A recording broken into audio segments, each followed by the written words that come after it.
$4.99 when you fuel up on $35 or more of premium high-performance fuel. Conditions apply. See stores for details. Circle K. Take it easy. Family Finance has been serving the people of Guam since 1959, and they'll continue to be there for you in the years to come. Whether you're looking to get a personal loan for that summer vacation or paying off those long overdue bills, Family Finance has got you covered. Apply for a personal loan from $1,000 up to $3,600 by calling Family Finance in Agutya at 475-4545, Upper Tumon at 647-5626, or in Dededo, 633-4473. Family Finance, serving the people of Guam since 1959. Liberate your mind with laughter. Budweiser presents Hypnosis Comedy coming to Guam Liberation Weekend. Half a day, Guam. I am comedian hypnotist Rich Guzzi, and I can't wait to see you July 20th and 22nd at the Sheraton Laguna Hotel. With local comedy legend Frank Rios opening the show. $25 general admission, $35 for VIPs. Tickets on sale at 76 Circle K stations and at Coffee Slut. Special thanks to Community First, the Guam Daily Post, Delta Tires, Tri-Vision, and Choice Broadcasting. You will have the time of your life. Liberate Your Mind with Laughter is a GSPN production.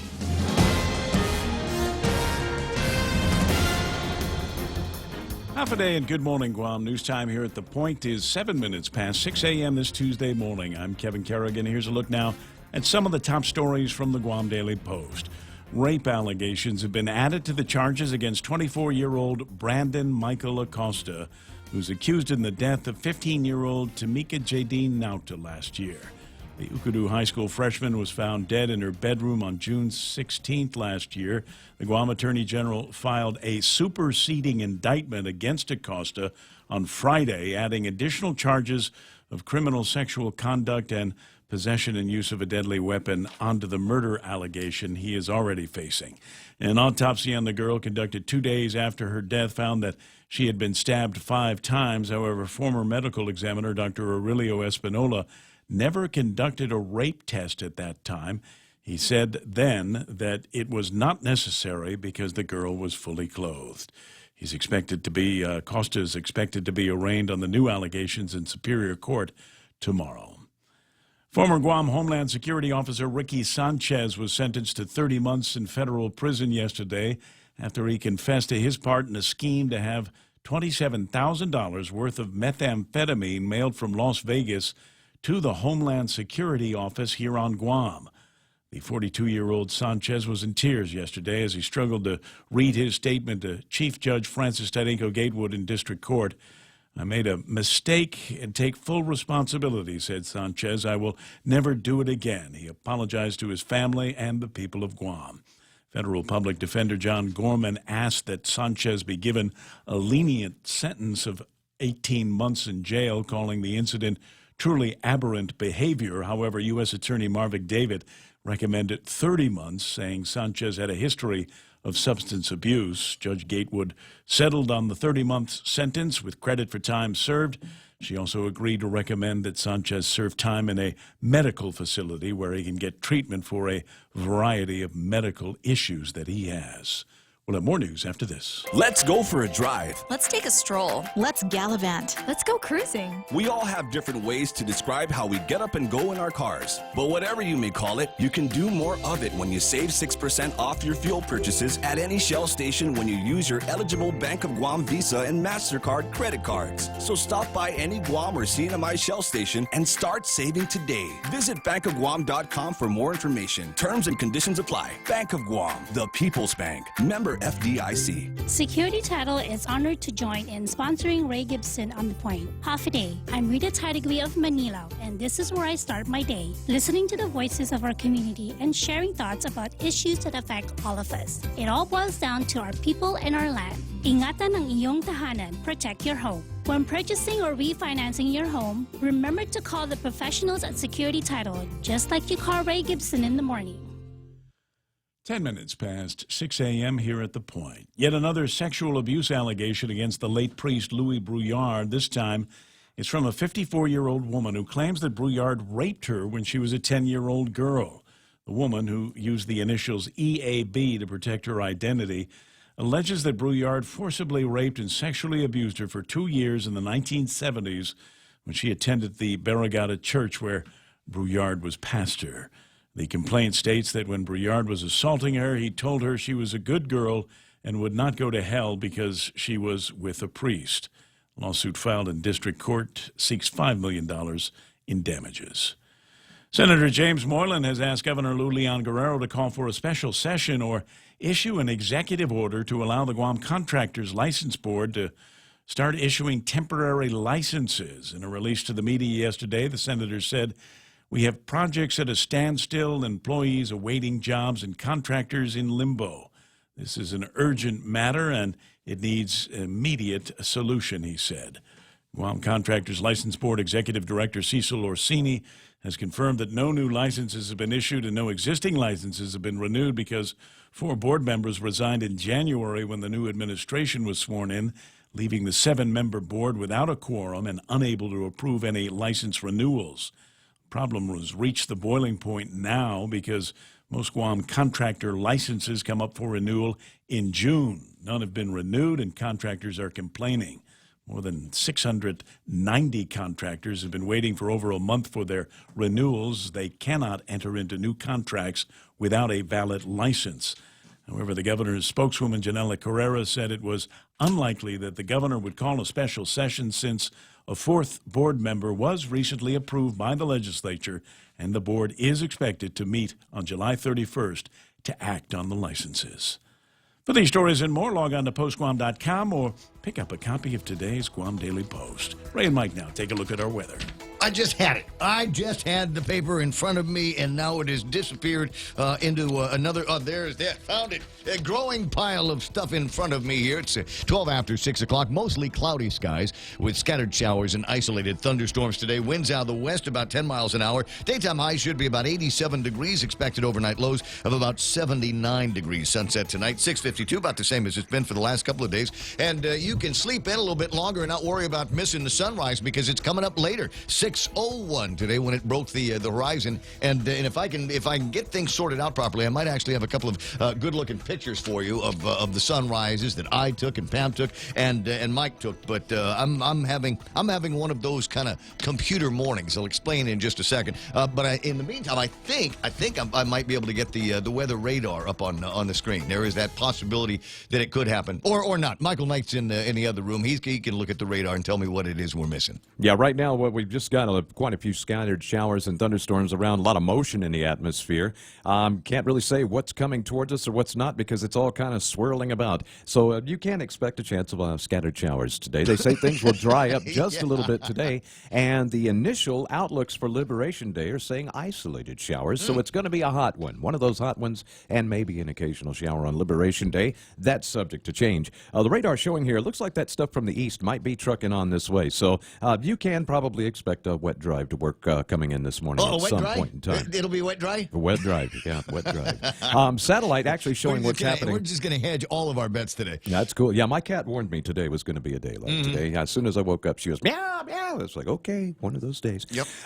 We got satellite because you can see most of the stuff is actually to our west at this point, and only a little bit out to the east to come through, and this trough is going to move on through over the next couple of days, and things should clear up before the end of the week. Weather Service says maybe something coming in for Thursday, but they're just not really sure about that. They're not going to forecast it at this time. We'll just keep tabs on it. Maybe they're having computer issues as well. Yeah, it could be. Could be. The last couple of days, the primary laptop that I use here in the studio has decided it wants to slow down, and that's usually a sign that Windows wants to update. So they pick Amazon Prime Day to go ahead and want to update the computer, and there's kind of, what's the word? How do I want to describe this? Kind of a passive-aggressive way of doing it. It's just everything that you absolutely need on the computer will slow down or will fail to function, and you've got to restart the computer. So I've got to restart the computer, which means that I can't hardly do anything. Those of you that are watching on Facebook Live are wondering why it's Moo Moo Monday again, and the reason is because all I had was mouse control and no keyboard control. So I had to get this program started for you. So that's where I'm at this morning. Still looking at a blue screen, stage 1 of 2, working on updates. Don't turn off your computer. Can I throw it in the dumpster? Is that allowed? Let me. I'm okay now. I vented. 6:15, that's news and weather together, brought to you by Bank Pacific. Banking on the Pacific for 65 years.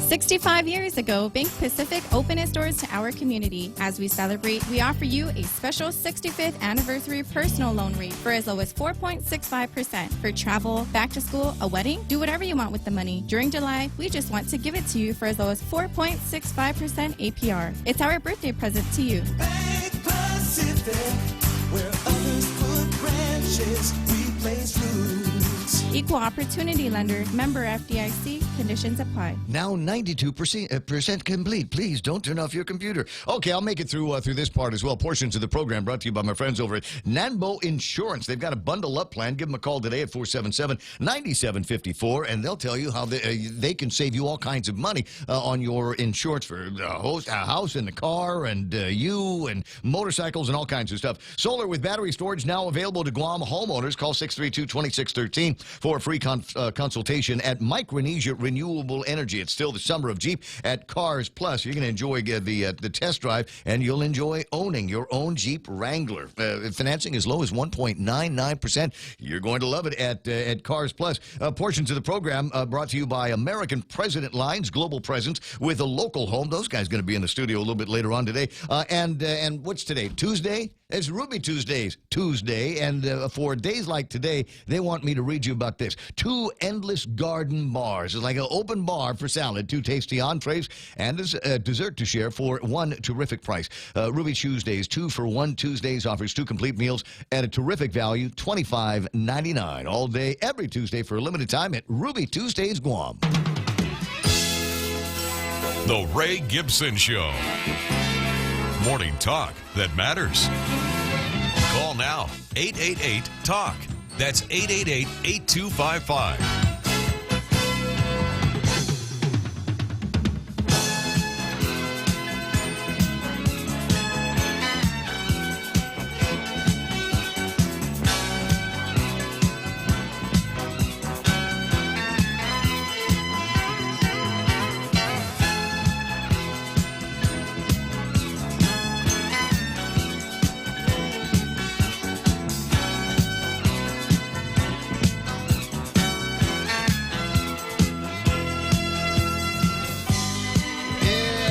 Some of you on the Facebook might be wondering, can he fix that? Is there a way that you can fix that with the gizmo and make it say something besides Moo Moo Monday? Yeah, I can, but it requires me to restart the feed and to restart the program, and it just, you know what? I got to deal with it in here. You got to deal with it out there, and that's just the way we're just going to have to put up with stuff. You know what I mean? At any rate, welcome to the broadcast. Excuse the mess. Extra messy this morning, and no extra charge for that. It is the Ray Gibson Show on 93.3 The Point. My name is Ray Gibson. And thrilled, as usual, to be here with you Tuesday morning as we make our way just as quickly as possible into what is going to be, for a lot of people, just a huge weekend. We got all kinds of stuff going on Friday, Saturday, and, of course, Liberation festivities on Sundays, and then a full day of possible recovery on Monday for a variety of people around here. And that's not going to be so bad. I still haven't decided whether or not we're going to do the program on Monday. I'm looking around going, well, it might be interesting to be able to get together and talk about all kinds of great fun and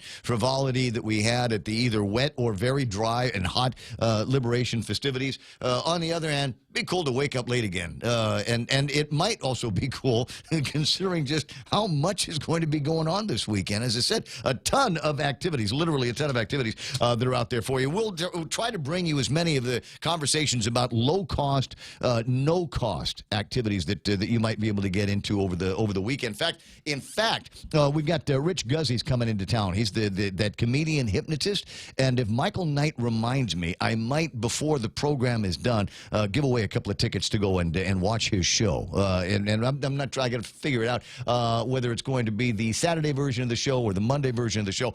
In fact, maybe you will get to choose. I'm not entirely sure, but we'll get around to doing that as the program continues. 888-8255, 8255 or TALK is the telephone number here on the radio station. You got something you want to talk about, something that is in your head, an observation, something that you've seen or heard somewhere that you want to talk about on the air. That's fine. That's fine. If you got pictures, 988-5874. Videos, again, 988-5874. That's our WhatsApp here at the radio station. And that means that if you got any cool pictures, sunrises, sunsets, things like that, by all means, funny memes. But if you send me a funny meme, do me a favor. Make sure that it's broadcast quality, and by that I don't mean that it's got to be horizontally polarized. It doesn't have to be a high definition or anything like that. It just got to not have potty words in it, because there's some really cool funny stuff that's out there, but it's potty words. Yeah, being devoid of nudity would also be helpful. There are some of those nude memes that are rolling around out there. That may be the groups I'm in. If I just put it up on the Facebook, I don't think I can get in trouble. I mean, if the words go out over the broadcast, over the actual terrestrial radio broadcast, that would be bad. But I think if you just pop up an interesting picture of somebody in there naked, and it doesn't go out on the terrestrial radio broadcast, it being a visual, it being an image, I don't know that I could get in a lot of trouble with the Federal Communications Commission. Shall we roll those dice? I'm scared. I'm scared. I don't know. We'll talk about it. We'll talk about it some more. Anyway, 21 after the hour, and my very close, very dear personal friend, what's the guy's name again? Is Kevin Kerrigan is in the studio with me this morning. He will take care of all of the big news stories that we've got to talk about. Some really interesting stuff on the front page of the Guam Daily Post. People already online are riffing on this one. Former civil defense officer who mailed meth to himself at work at Homeland Security has gotten himself just a sweet deal. 30 months in federal prison after he admitted to his part in a scheme to have $27,000 worth of meth. I mean, that kind of money, we're not talking about personal use. I don't think that was like for his own actual consumption there. At any rate, so he's shipped it in from Las Vegas to his work, and he did the tier and got to take care of the family, and I'm in bad health, and so he got a pretty good deal from the lady over at the court. We'll spend a little bit of time talking about that. I am not in a position I don't think I'm in a position. Well, I'm always in some kind of a position, but hold on a second. It's going to be rather tricky to be able to do it, but I think I might have the tools, the technology to be able to take a look at this screen and see if there's somebody that's playing around online. Yes, and I believe I can. Let's say hello to everybody. Sometimes you want to go where everybody knows your name, and they're always glad you came. You want to be where you can see our troubles are all the same. You want to be where everybody knows your name. Well, it's going to be a short list because I can only see I can only see the ones that are right here on the screen on the Facebook Live on the phone. And the top guy on the list, Ismail probably came in first, but I can see Ken LG's there. He says Ismail and 22 others are watching me right now, including Nate Horn and John Rages. Ismail says the answer to everything: unplug the box from the power source for 60 seconds. Has that fixed the problem? No? Okay, you're SOL. Please bring the box to our nearest office. Eric McKinnon says, break out the iPad Pro. You know what? I keep the iPad Pro over at my housework, so it's not here at the radio station. Bob Luzama's watching. Lady D is online. Lynn Meno Santos says, Hafa a day from Hawaii. Lynn, what are you guys going to be doing in Hawaii? Are there any Chamorros that you're going to be getting into in Hawaii that are going to be able to work with you for liberation? Will there be any liberation festivities that are taking place out there? James Lester Lonzo saying good morning, and Jennifer Bose-Nitger says it's still Moo Monday here, so no worries, Ray. I appreciate you looking the other way on that. It's just a weird kind of Tuesday morning. Rico Blancaflor is there. Richard Leon, Guam Public wakes up to hear about dismal GovGuam performance. He'd already been railing. Richard already got the bellyache going this morning. Ricky Sanchez mocks the judiciary system. Guam Public hired and trusted him with his position, crying and weeping, and noted persons requested leniency adds to the immoral and greed of Sanchez. Abuse of power by Sanchez suffered other individuals. How many times did he import? Wasn't stated. Ethics, trust, and drug use are stepped on. And that might be the frowny face moment that we've all kind of got to deal with here is when you look at this particular case and a little bit of what was going on there, mailed meth to work and is referred to as truly aberrant behavior. And that sounds like it's the line coming from his defense guy. But you take a look at the rest of the story. You're going to go to page 4 for this on the Guam Daily Post and see just how great a deal. It wasn't just the idea that we got somebody that mailed himself. And you're going to say, Ray, you're being too hard on this guy. And it's not. It's everybody. Everybody is getting off easy. It seems. I mean, you get the feeling like literally you could get away with murder here on Guam. Drug importation, smuggling, and the idea that we're now drug dealers all over the place. And what happen? You go to the judge, and the judge says, "All right, we'll give you 30 months." That's 2.5 years. So 30 months, of which you get credit for time served. So I don't know what's left after that. Then we want you to go to a medical facility where you can get treatment for a variety of medical issues that have been noted in court. And you know what? We're going to throw in drug rehabilitation program. And if you complete that, we might be able to take another year off your sentence. After serving his prison sentence, Sanchez will be placed on 2 years of supervised release. So, you know, I know that there might be a couple of months of real true hardship with this guy in a federal prison somewhere. But I'm looking at the rest of this case, and it sends a very, very clear message out to all kinds of members in the thug drug community around here that you can do pretty much whatever you want. You say the right things, you will comb your hair the right way, and you wear the right clothes, and you put a little tear. Then maybe the lady over at the court is going to give you a little bit more of a break. Yeah. But I have to take care of lots of stuff. I have poor health. And then there's the kid at school, and who's going to teach him his mathematics and his division tables and the pluses and the minuses. And I'm going, dude, you know, those are the kinds of things that you think of before you embark on a life of crime. Yep. It just seems to me that would be how I would do it. And, you know, you've got that decision moment where you go, all right, I can do this, and I can have a really, really good time with crystal methamphetamine, and maybe I'll lose some weight, and maybe I'll be a more popular guy at work or something like that. Or the downside of it is the ruination of my reputation, my career, and my ability to be with my beloved children every single day. You know, at some point you got to make that decision. You've made the decision, and now that you've been busted, now that you're in front of the lady over at the court, now you want to be Dad of the Year. Okay, all right, I got you. And the thing is, that's just the way it seems. That kind of behavior gets rewarded. Isn't that something? Yeah, you know what they say, everyone finds Jesus in jail. Yep, apparently so. 6:27 in the morning. Other items in the table of contents, well, you better believe it. Yesterday, was it yesterday? Trying to remember. With a couple new cases now that have been brought before the courts. Leveling accusations at members of the Archdiocese and the clergy.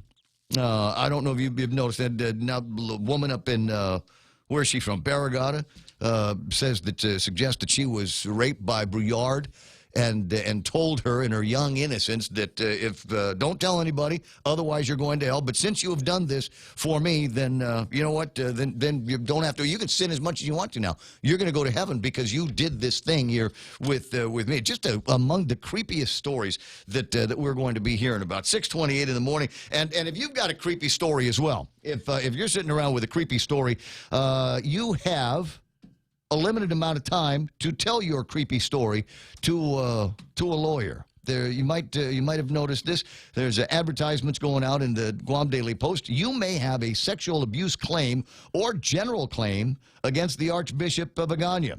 The last day to file a sexual abuse claim or general claim against the debtor is August the 15th at 5 p.m. Chamorro Standard Time. If you were sexually abused by any person connected with the debtor or have an unsecured claim against the debtor, you must file that claim by August the 15th at 5 p.m. And then it gives you the telephone number to go to and a website to visit if you want to go forward and pursue. Which I suppose maybe there's one or two more of these cases going up. And the reason I think there might be more than one or two people lining up between here and August the 15th is the sheer amount of money that might be distributed in awards. What have we already got? We over 200 people that have signed up against the archdiocese. Yeah, over 220, and it's over $1 billion in claims. But there's no way that the archdiocese has that much money, and there will never be a payout of that amount. You don't think so? No, there's not. The assets just aren't there. No, buildings and churches and all kinds of other things. So it might not be the $1 billion payday that a lot of people are thinking of. But see, the mistake people are making it could be still a significant number. Go ahead. They think the Vatican will help. Vatican does not help in issues like this. This is a local thing, and they're just stuck. Yeah, well, they'll each get about $10,000, and that's about it. It'll be interesting to see who's going to line up and how this class is going to be divided out. Anyway, 6:30 in the morning, 888-8255-888-TALK. I finally got something that looks like a Windows screen in front of me, so I got a feeling that maybe after the headlines, things might go back to whatever normal is on this show. It's always been a fuzzy concept. Here's Kevin Kerrigan from the Guam Daily Post. Half a day and good morning, Guam. And the headlines from the Guam Daily Post this morning. An employee of a company that purports to provide trained safety consultants for local construction projects has filed a complaint with the Occupational Safety and Health Administration alleging he was provided with fraudulent safety certifications by his employer.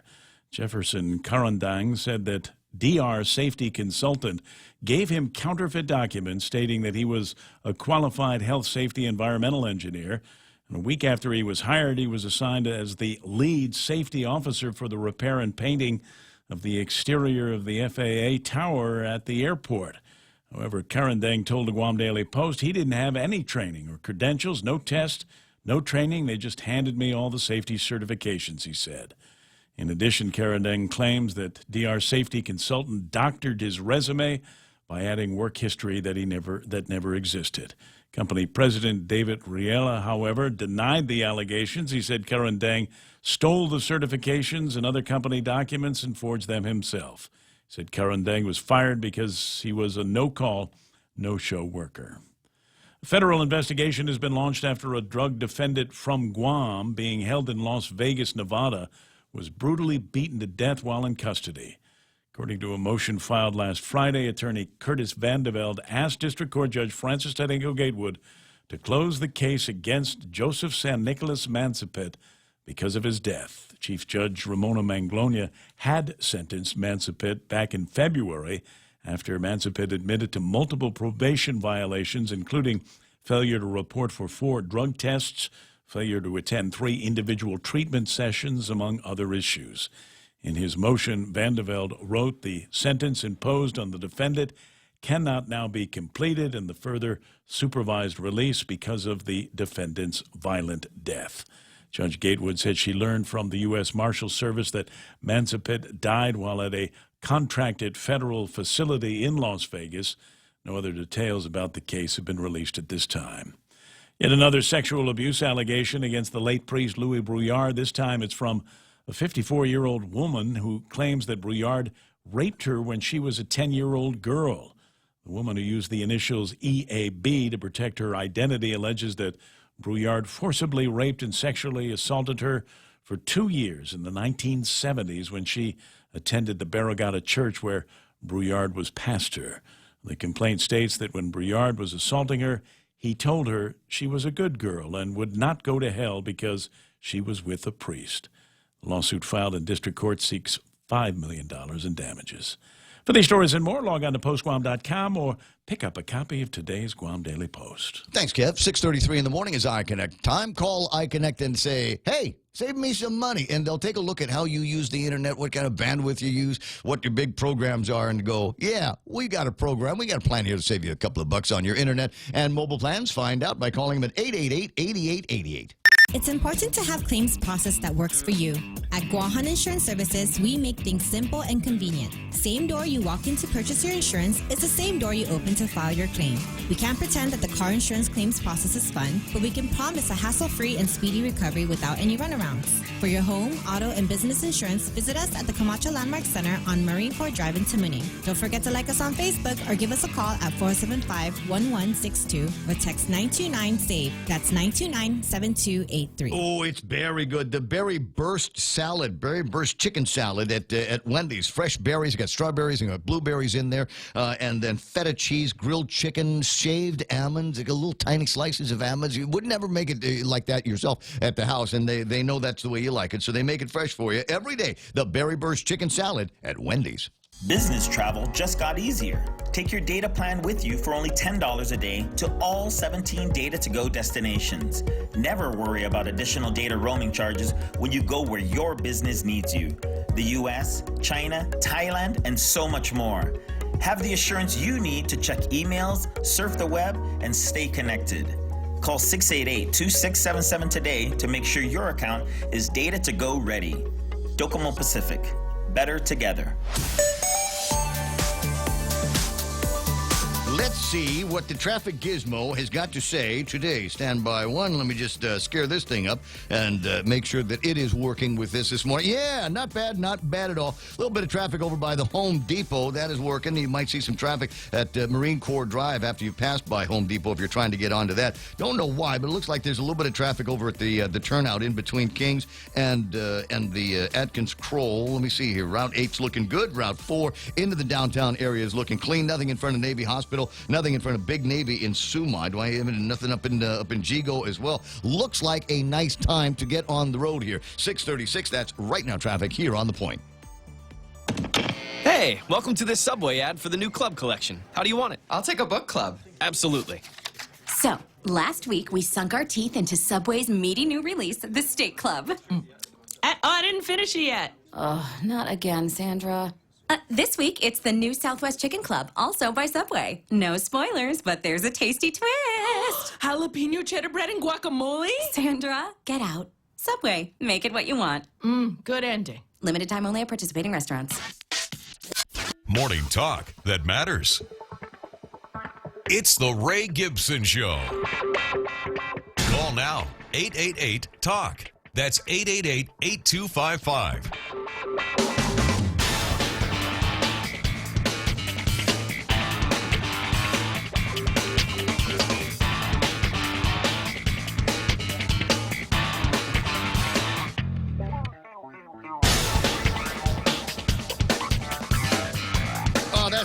That's sweet. Annette Ada Vasquez in Redondo Beach, California, she says, was there with Shartovas and other Chamorros in the area. Just celebrated the 75th Guam Liberation. Their pics on Facebook. Miss you. Okay, love you too. Next time I see your old man, we'll get together and talk about how great you are. 888-8255. 888-TALK is the phone number around here. If you got something on your head and in your mind that you want to talk about, I'm all ears. And you'll hear what sounds like maybe a little bit of multitasking going on here in the studio as I get kind of digitally up to speed here. Somebody asking, Hafa-Day, what's the topic today?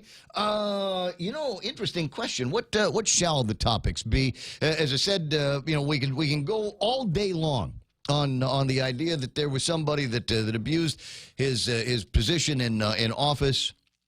Tried to import $27,000 worth of methamphetamine to Las Vegas, where I'm pretty sure they have pretty wicked 75th anniversary of the Liberation of Guam activities planned. Did you see his picture? Yes. Yeah, clearly he wasn't the one using the meth. You know what? I don't know about that. I know what you're saying. He's kind of a Gordo kind of fellow. He's probably not. He admitted that he used the stuff. And What he's trying to say is that the guy's pokey, and normally in a crystal methamphetamine situation, you get these guys that are just all wiry and greasy and all of that. But trust me, there are meth people around you, and you have no idea that they're on it, at least initially. After a while, I think it becomes clear what's happening. At any rate, you know, I made the mistake, take full responsibility. I will never do it again. I'd like to apologize to the people of Guam and to my family. And then the other part is get people, all kinds of folks, 24 letters submitted to the court in support of a lenient sentence, which he got. So there is the way it works. I mean, if you ever get yourself in some kind of hot water, crystal methamphetamine, I'm dealing drugs. There is now the prescribed steps that you can take that will get you out of hot water. So first thing you do is you apologize profusely. I'm sorry. Mea culpa, mea mahasi. I didn't mean it. I forgot crystal methamphetamine dealing was illegal. Give me a second chance, and I won't burn you. And then you've got to do community service if you can. Have all kinds of people write letters to you. Talk about your health issues. It's a point somebody's making on Facebook Live about how it's doing crystal methamphetamine is a health issue on its own. And then you'll get 30-month sentence, credit for time served. We'll send you to the hospital, take care of whatever those medical issues are, drug rehab programs that if you pass, we'll take a year off your sentence. And I'm going, what did this guy do? What did this guy do to net that kind of treatment? What is it that any of these guys are doing that nets those kind of treatments? I talked with a couple of guys yesterday. I had a great luncheon with a couple of guys yesterday, and we spent a lot of time talking about what the issues are here on Guam and how we might be able to get out from under it if somebody besides the general public, as in our elected representatives, try to figure out how to get their heads around the crime problem and the drug problem that we've got. But instead, we're talking about balloons and plastic bags and, as Ken will say, messing around with a conversation about gambling and casinos and all of those kinds of things, instead of dealing with the issues that we really do have to take care of and put some real attention on. Remind me to tell you a story from the magistrate report here about a guy, John Alton. When police got there, shirtless, yelling in the street, swinging a machete, holding a bottle of beer in his hand, and you just know the celebration. You just know the conversation goes south after that, don't you? I'll get to that in a second, but I do need to talk with this lady here. Maria Pangalinen's on the line from the Guam Election Commission. Good morning, Maria. Half a day, Ray Gibson. Half a day. How are you doing there? Okay, thank you. A little bit under the weather, but okay. I don't believe it. I've never known you to be anything but healthy and energetic. But be praying for your good health. But if you're sick, if you're really sick and you get in trouble for dealing meth, you just say you were sick, and the judge will give you 30 months. Okay, sir. All right, so I just want to make that point. You can use that as a defense. So there's a story that I saw about Election Day maybe becoming a holiday. Is that something that you guys are pushing over at the Election Commission? Yes. So what happens on or before June 30th is the Guam Election Commission submits a report to the legislature of the election cycle right before. And part of the report includes recommendations from the Election Commission. Okay. And one of the recommendations is to make the general election day a holiday, and it's only every other year. Huh? What? Yes, it's only every other year. We only have it on even years. The election. But so not every other election. It will be only every other year. That's correct. Okay, I'm sorry. You got me confused just a little bit there. So it's a Moo Moo Monday. It's happening in my head. All right, so every other year on Election Day, this is for the general election then, it would be a holiday. That's what we're looking for, yes. And the idea is that in and of itself might help get more people to the polls. So we don't have to worry too much about them getting stuck at work and all of those other things. There are too many other obligations, right? Yes. And also, I don't know if you want to touch on us wanting the voter registration to close earlier than now. Mm-hmm. That's something else we're looking for, Ray. And the reason... Wait. wait. You want to end the voter registration time period earlier? Yes, instead of 10 days, 21 days before. Why is that? Why are you looking for that opportunity?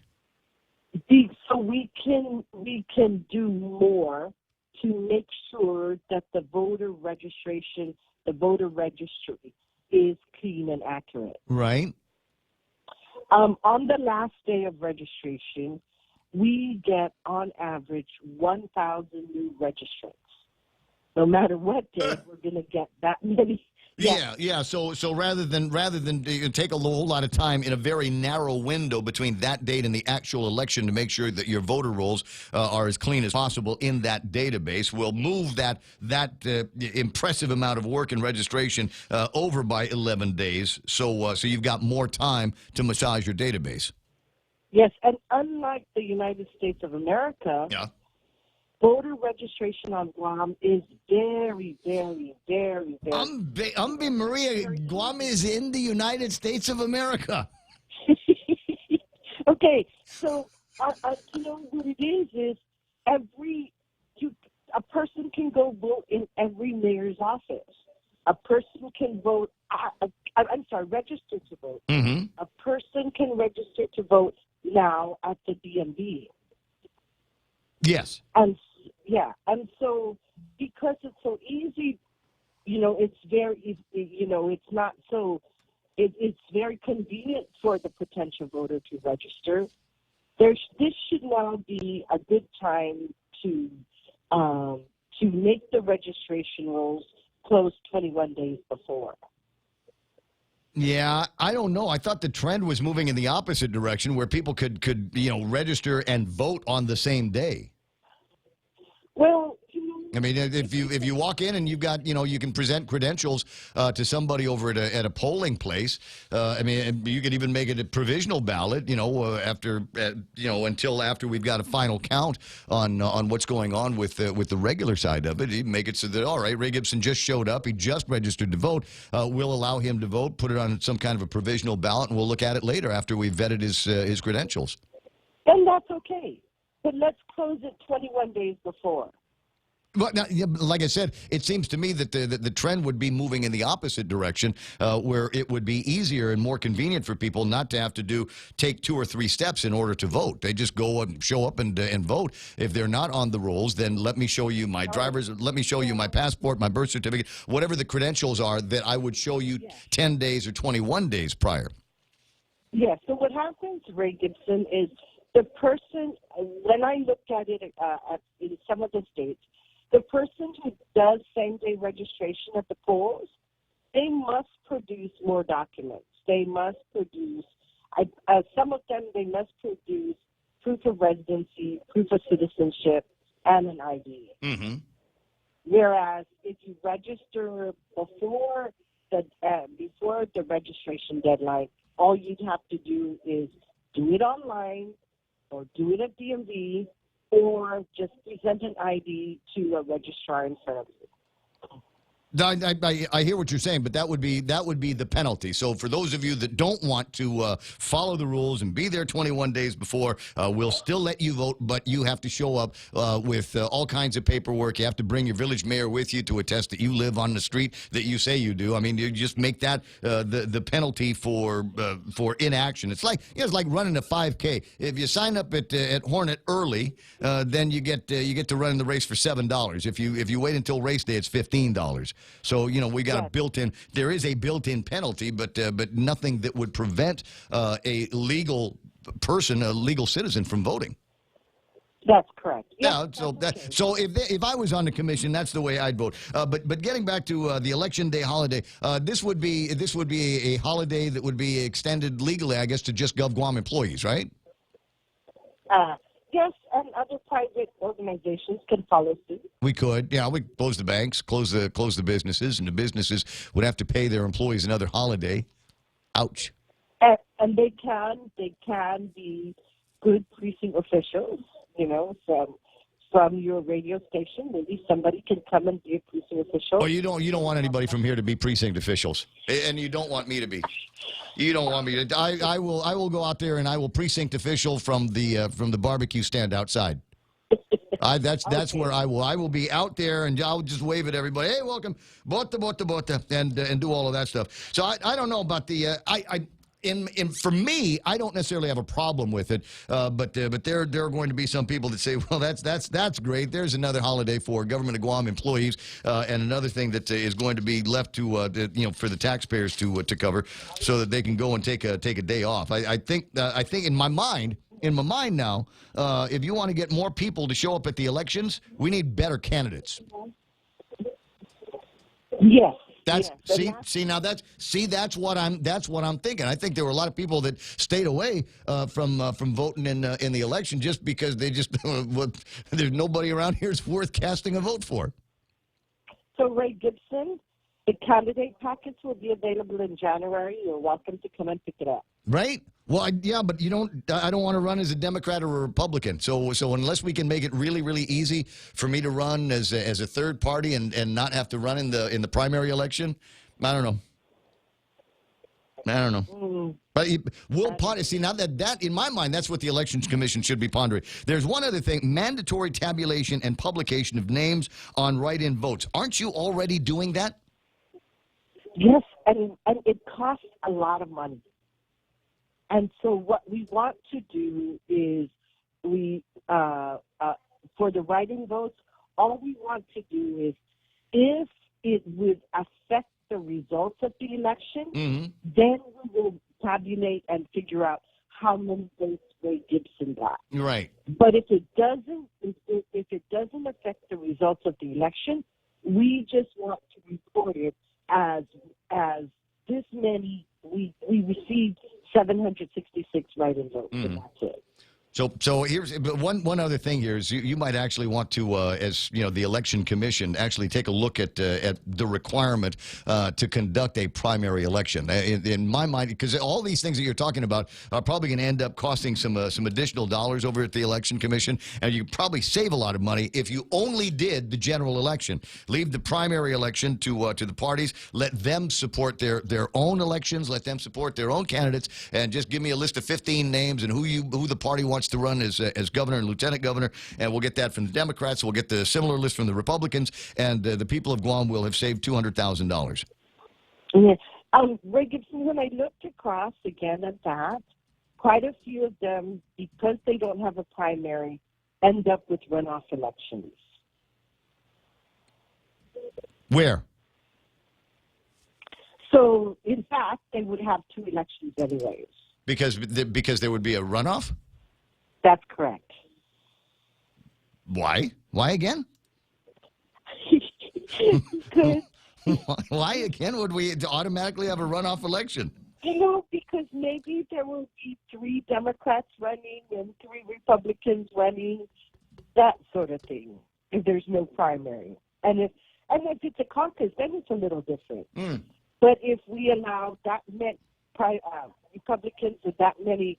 No, just the Republican Party. They all get together. I mean, they do it anyway, really. But they'll get together and the cigars smoke, and they'll be drinking whiskey with one hand, and they'll say, "We're going to run Ray again," or something like that. And here's the 15 people that we want on the senatorial ballot, and these are the candidates that we support for everything else. And that will be the contribution from the Republicans. Do the same thing with the Democrats. Yes. And then we don't have to have the primary election. So we're only running one gubernatorial party from the Democrats and one gubernatorial party from the Republicans, based on the names that they send us. Yeah, and that's okay too.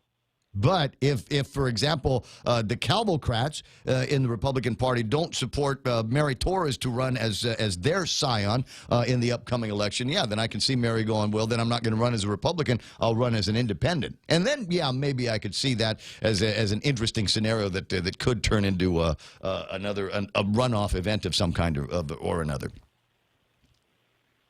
You're the expert in politics. No, it's just because I was sitting around. In fact, me and a couple of buddies just talking about this yesterday. Maria Pangilinan, I can tell that you're busy and you got to get to work. I hope you're feeling better soon. I'll talk to you later.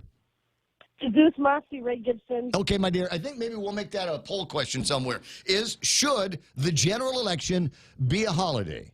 Do you think it'll make that much difference? I guess the idea is they want to go back to the old days where we had voter participation in the 90s, high 80s, 90s, when everybody in the world came out to vote. And there's a sense that you might have, there's a nostalgic sense that you might have from the old days when it was just, you get Paul Calvo running on one side, you got Ricky Berdalia running on the other, you got Carl Gutierrez, you got people that could fill a big room. Massive rallies that were out there, and certainly a lot to talk about in the election. But really, take a look at the last gubernatorial election. Except for the real true believers, was there a whole lot of groundswell of support for any of the candidates and really any of the races that were out there? And the answer is I don't know. I did not feel the full fervor of the standard Guam election as we used to have back in the olden days. Back when there were crazy, like I said, crazy, visionary, idealistic candidates that were out there, and people that everybody, it seemed, could get behind. And maybe it's also a function of the island as it grows and changes. And, back in the olden days when there were 75,000 people here on Guam, it was a little bit easier to get the attention of those 75,000 people and get everybody out there and vote. Dads bring the station wagon full of all the kids and grandchildren and cousins and nieces and nephews, and everybody's going to go vote at the same time. I don't know that we are in that same place. I think we've got more of a spread out population and decent enough size of the population that really just doesn't care about who it is that's going to be running things. But for the purposes of the conversation, I think it's interesting to want to have an election day holiday. I know some of you are going, no, because that's a cost that is going to get borne by the taxpayers. Well, as usual. And so I'm saying, if you want to do that, and there's going to be, what's it cost government of Guam to have a holiday? About $500,000? And that's money. If we're going to try to make that up, then let's bypass the primary. It's something that I've had that conversation with a whole bunch of people, and she's absolutely right to call me out and say, well, Ray, in January, the candidate packets will be out and available, and you're more than welcome to come by and pick one up. But I don't identify with this version of the Republican Party. I don't identify with this version of the Democratic Party. Frankly, I'd kind of want to run on my own as, just Ray Gibson's bull goose loony party. Yeah, personally, I got to disagree with the whole holiday idea. I think we have too many holidays as it is, and if people want to vote, they'll take time off of their job and get permission to do so. They get time off. You don't have to ask permission. I am required by law to give you time to go out and vote. So a holiday is totally unnecessary. Yeah. Well, like I said, if you really want to affect change around here and get more and more people to vote, I would say do it exactly the way I'm proposing now in my expert testimony here on the radio.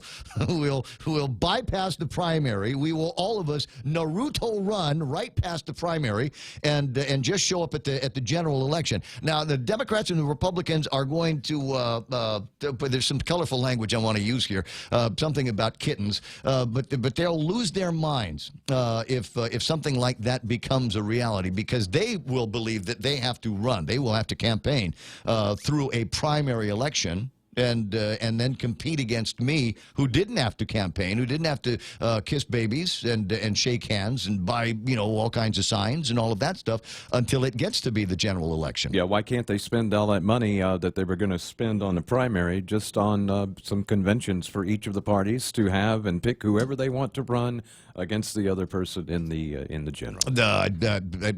We've been talking about doing something like this for a long time, and then we get into the conversation about, well, we're going to only print it on one side of the paper. You got the Democrat side, and then you got the Republican side. And I'm going, but I'm not going to be on either one of those sides. So I don't know. And then we've got to ponder the question: do you really want me to run for some kind of a political office. I've already made my position very, very clear on this. I would run, and if for no other reason, just to be the guy that says no to everything. Everything. And we want to do a resolution, ask the Navy to postpone the construction over at the firing. I would be no. We're going to do this thing, and we're going to make it so that anybody puts helium in balloons and releases them at the beach is going to be guilty of murdering turtles and dolphins. I was a no.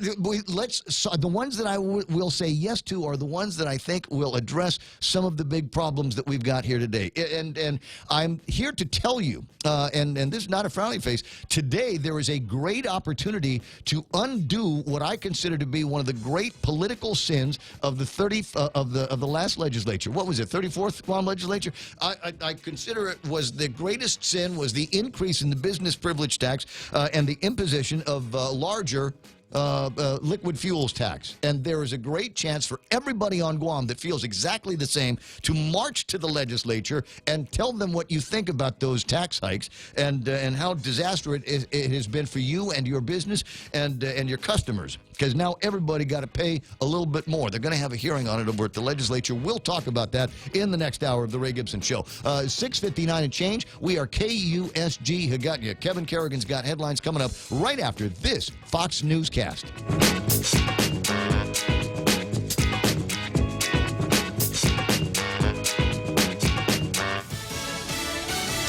The message remains the same. Elisa Brady, Fox News. President Trump defending tweets the Democrats are calling racist. His criticism of several freshman members of Congress, all women of color. As far as I'm concerned, if you hate our country, if you're not happy here, you can leave. And that's what I say all the time. That's what I said in a tweet, which I guess some people think is controversial. He's highlighting inflammatory comments made by the lawmakers, accusing them of racist remarks and criticizing other Democrats who defend them. The lawmakers in question, Alexandria Ocasio-Cortez, Ilhan Omar, Rashida Tlaib, and Ileana Presley, are about to hold a news conference. Those are the same four progressive lawmakers who've had issues with House Speaker Nancy Pelosi. But today, she attacked the president's tweets as xenophobic and said the House will take up a resolution against them. She's also slamming the new rule that could stop immigrants from seeking asylum in the U.S. if they pass through another country first. Remember, asylum is about safety, not a choice of forum. It's not forum shopping. The idea is that you want to get people safe. Acting Immigration Services Chief Ken Cuccinelli says the goal is to crack down on fraudulent asylum claims. Pelosi says the administration is trying to undermine asylum laws. A Prime Day protest at an Amazon fulfillment center in Minnesota, timed to coincide with the retail giant's summer sale. And what message they want to send to Amazon is about the worker environment and the productivity quotas in particular, where one worker that we spoke to says that she needs to fill 600 boxes in 60 minutes, which she contends is hard on her body physically and draining and stressful as well. Fox Business Network's Susan Lee in Shakopee outside Minneapolis. The picketers also pushing for more full-time jobs. Amazon defending its practices and encouraging workers to have a conversation instead of protesting. This is Fox News. KFC has finally answered the world's most important question. What came first, the chicken or the egg? And the answer is both. Introducing KFC's KFC AM, their new Southern and local-inspired breakfast. AM-loaded platter with chicken fried rice, waffles, and Colonel's chicken congee. KFC also has your all-time favorites, AM chicken and egg wraps, Southern biscuit and sausage sandwich, and hash browns. So for finger-licking good mornings, AM will never be the same at KFC. KFC, it's finger-licking good. The summer of Jeep, Compass, Cherokee, Wrangler, Cars Plus in Mighty. Your new adventure starts now. Buy the 2019 Motor Trend SUV of the year and get a new Jeep Wrangler Sport for $268 per paycheck. Or get a new Jeep Compass Sport, only $167 per paycheck. Let them hear you coming in the new 2019 Jeep Cherokee. Buy for $205 per paycheck. And get financing as low as 1.99% on all Jeep models. Come see why you'll be kicking it at Cars Plus in Mighty. Driven by you. The acting defense chief is now officially tapped to keep the job, which triggered a resignation today. But that was a planned formality. Minutes after the White House announced President Trump nominated former Army Secretary Mark Esper to be his permanent defense chief, the Pentagon announced Esper was stepping down. but just for a few days. A decades-old law says an acting defense secretary cannot be nominated for the job and hold the title of acting at the same time. So Mark Esper has returned to his duties as Army Secretary ahead of his Senate confirmation hearing Tuesday morning. Fox's Lucas Tomlinson at the Pentagon, where officials are hoping Esper could be confirmed by the end of this week, a timeline Capitol Hill aides are calling aggressive but doable. Navy Secretary Richard Spencer filling in as acting defense secretary in the meantime. The man who drove his car into a crowd of counter-protesters during a white nationalist rally in Charlottesville, Virginia 2 years ago, killing one woman, is sentenced again to life in prison, plus 419 years. That penalty on state charges for James Fields. He already had a life sentence for federal hate crimes. Accused sex trafficker Jeffrey Epstein remains in jail for now after a bail hearing today. Judge Richard Berman said he will need a few more days to decide if Jeffrey Epstein can post bail and await trial at his New York City townhouse. But David Boies, who represents some of Epstein's alleged victims, said not only should Epstein not be released. The fact that no one's proven what he's done over the last 14 years is not proof that he wasn't engaged in improper conduct. Epstein faces a count each of sex trafficking and conspiracy to commit sex trafficking for his alleged abuse of underage girls. Epstein's defense attorneys insist he's not a flight risk. Fox's Gernal Scott. Tropical depression Barry continuing its march inland from the Gulf Coast, moving through Arkansas now, but still not quite finished with Louisiana, where it's dumped 1.5 feet of rain in some areas. I'm Lisa Brady. This is Fox News. Security Title is honored to join in sponsoring Ray Gibson on The Point. Half a day. I'm Rita Tidegui of Manila, and this is where I start my day, listening to the voices of our community and sharing thoughts about issues that affect all of us. It all boils down to our people and our land. Ingatan ang iyong tahanan, protect your home. When purchasing or refinancing your home, remember to call the professionals at Security Title, just like you call Ray Gibson in the morning. Business travel just got easier. Take your data plan with you for only $10 a day to all 17 data-to-go destinations. Never worry about additional data roaming charges when you go where your business needs you. The US, China, Thailand, and so much more. Have the assurance you need to check emails, surf the web, and stay connected. Call 688-2677 today to make sure your account is data-to-go ready. Docomo Pacific. Better together.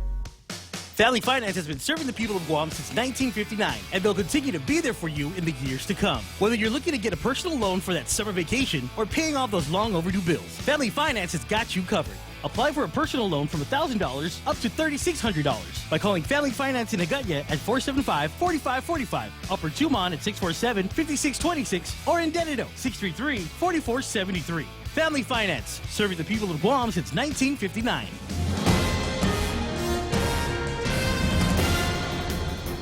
Half a day and good morning, Guam. News time here at The Point is 7 minutes past 7 a.m. this Tuesday morning. I'm Kevin Kerrigan. Here's a look now at some of the top stories from the Guam Daily Post. Rape allegations have been added to the charges against 24-year-old Brandon Michael Acosta, who's accused in the death of 15-year-old Tamika Jadine Nauta. The Ukudu High School freshman was found dead in her bedroom on June 16th last year. The Guam Attorney General filed a superseding indictment against Acosta on Friday, adding additional charges of criminal sexual conduct and possession or use of a deadly weapon onto the murder allegation that he is already facing. An autopsy on the girl conducted 2 days after her death found that she had been stabbed 5 times. However, former medical examiner Dr. Aurelio Espinola never conducted a rape test on her. He said at the time that it was not necessary because the girl was fully clothed. Acosta is expected to be arraigned on the new allegations in Superior Court tomorrow. An employee of a company that purports to provide trained safety consultants for local construction projects has filed a complaint with the Occupational Safety and Health Administration alleging that he was provided with fraudulent safety certifications by his employer. Jefferson Karandang said that DR Safety Consultant gave him counterfeit documents stating that he was a qualified health safety environmental engineer, and a week later he was hired. After he was hired, he was assigned as the lead safety officer for the repair and painting of the exterior of the FAA tower at the airport. However, Karandang told the Guam Daily Post that he did not have any training or credentials, no testing, They just handed me all the safety certifications, he said. In addition, Karandang claims DR safety consultant doctored his resume by adding work history that never existed. Company president David Riera, however, denied the allegations. He said Karandang stole the certifications and other company documents and forged them. He said Karandang was fired because he was a no-call, no-show employee. We'll have more news after this. We know too well the inconvenience of not having power after a storm. You worry about the food in the freezer going bad. Nights get hot. It's hard finding comfort when going to sleep. These are realities. But with solar and battery storage from Micronesia Renewable Energy, these realities can be a thing of the past. The solar works during the day and the batteries power your home at night. Call 632-2613 to see how solar plus battery storage can make life a little more convenient. MRE, the smarter choice. 65 years ago, Bank Pacific opened its doors to our community. As we celebrate, we offer you a special 65th anniversary personal loan rate for as low as 4.65% for travel, back to school, a wedding. Do whatever you want with the money. During July, we just want to give it to you for as low as 4.65% APR. It's our birthday present to you. Bank Pacific, where others put branches, we place roots. Equal opportunity lender, member FDIC, conditions apply. 10 minutes past 7 a.m. here at The Point. 25-year-old John Alton is facing allegations of aggravated assault and reckless conduct in connection with a disturbance along Santa Anita Street in Chico on Sunday. According to the magistrate complaint, Alton was seen walking down the street, swinging a machete with one hand, holding what appeared to be a beer bottle in the other hand while yelling. One witness said Alton struck his vehicle with the machete. Others said Alton threw the beer bottle towards a group of people at a nearby residence. According to the complaint, when officers spoke to Alton, he told them he'd been drinking from 8 a.m. to noon that same day, and he was angry over an argument he had with another person. Alton was already on pretrial release on a family violence charge. One of the conditions of his release was not to consume any alcoholic beverages. Guam's medical malpractice arbitration law, which opponents call a hurdle to holding healthcare professionals accountable, may be undergoing a revision after multiple requests from the community and after months of silence from most lawmakers. The Ninth Circuit Court of Appeals has already struck down Guam's malpractice arbitration law as a violation of the Organic Act. On Monday, Speaker Tina Muñoz-Barnes submitted a letter to Health Committee Chair Senator Therese Terlahi to hold a roundtable hearing to discuss concerns about Guam's Medical Malpractice Act. Terlahi told the Post that her committee has begun re-examining Guam's malpractice law. The public is crucial to the process, she said, and hearings will be scheduled accordingly. For these stories and more, log on to postguam.com or pick up a copy of today's Guam Daily Post. Ray and Mike now with a look at our weather. Mostly cloudy, scattered showers and isolated thunderstorms today. Winds are westerly, about 10 miles an hour. Daytime highs 87 degrees and overnight lows are about 79 degrees. There is a high surf advisory in effect until 6 o'clock along south and west-facing reefs, and a high risk of rip current in effect through the afternoon along those same south and west-facing reefs. So take care when you get out there. There's enough of that trough around the Marianas yesterday to kick things up on the ocean. So so be on the lookout for that. Sunset tonight at 6:52. Sunrise tomorrow morning should be about 6:01 or so. We'll take a look at the weather radar from the Weather Center. It's Duke Sky Talker. Yeah, I got some pretty heavy showers and thunderstorms forming up off to the northwest, but it looks like they're going to stay over there. You got a lot happening here, but we've basically got this trough hanging over the Marianas, and that's going to keep things kind of dicey for the next 24 hours or so. Off to the east, looks like some stuff may be creeping in towards the latter part of the morning drive. We'll keep an eye on that for you. Otherwise, just more of the same with the scattered showers and thunderstorms right on through today. Looking at satellite, we can see most of the goop is off to the west at this point. Oh, goop? Goop New now. term. That's Goop. right. So, and actually got a tropical depression over there by the Philippines, but it's going to keep on tracking towards China and pull away. And as it does, it's going to pull this goop away as well. So things should clear out nicely. And right now, the initial forecast for the Liberation Day is that we might just see isolated showers. So it'll be one of those hot kind Liberation Day parades. Those are fine, too. They're all right. That's why we put the Pala-Palas out, and there's ice with the beer. 7:13 in the morning. That's news and weather together here on The Point. Get a half gallon of Minute Maid orange juice for only $1.99 when you fuel up on $35 or more of premium high-performance fuel. Conditions apply. See stores for details. Circle K. Take it easy. Get a half gallon of Dairy Gold milk for only $1.99 when you fuel up on $35 or more of premium high-performance fuel. Conditions apply. See stores for details. Circle K. Take it easy. Get a $7 meal for only $1.99 when you fuel up on $35 or more of premium high-performance fuel. Conditions apply. See stores for details. Circle K. Take it easy. 7:13 in the studio, and somewhere Jerry Roberts is stepping on the gas going, wait a second, what do you mean they're done with the weather already? It's too early. I'll take my time in this part here, give you some extra to get the steps needed to get from the car into the building. 2 endless garden bars, one for you, one for a friend.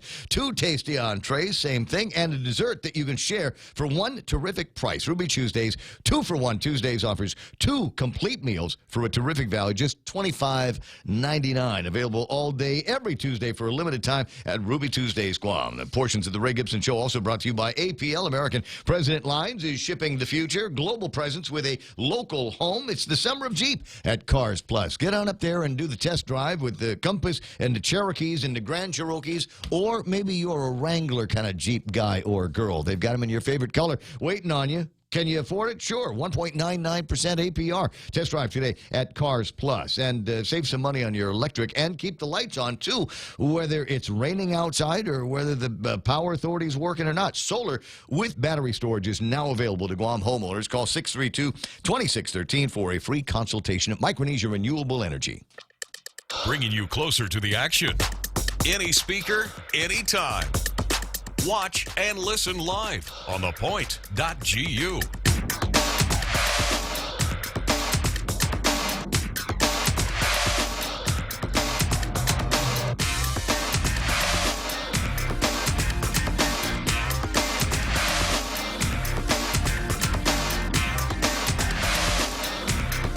Who's playing around here? He's on the Facebook Live this morning. I see my buddy Kaz Endo, Randy Kruger, Greg Karabrock from Take Care.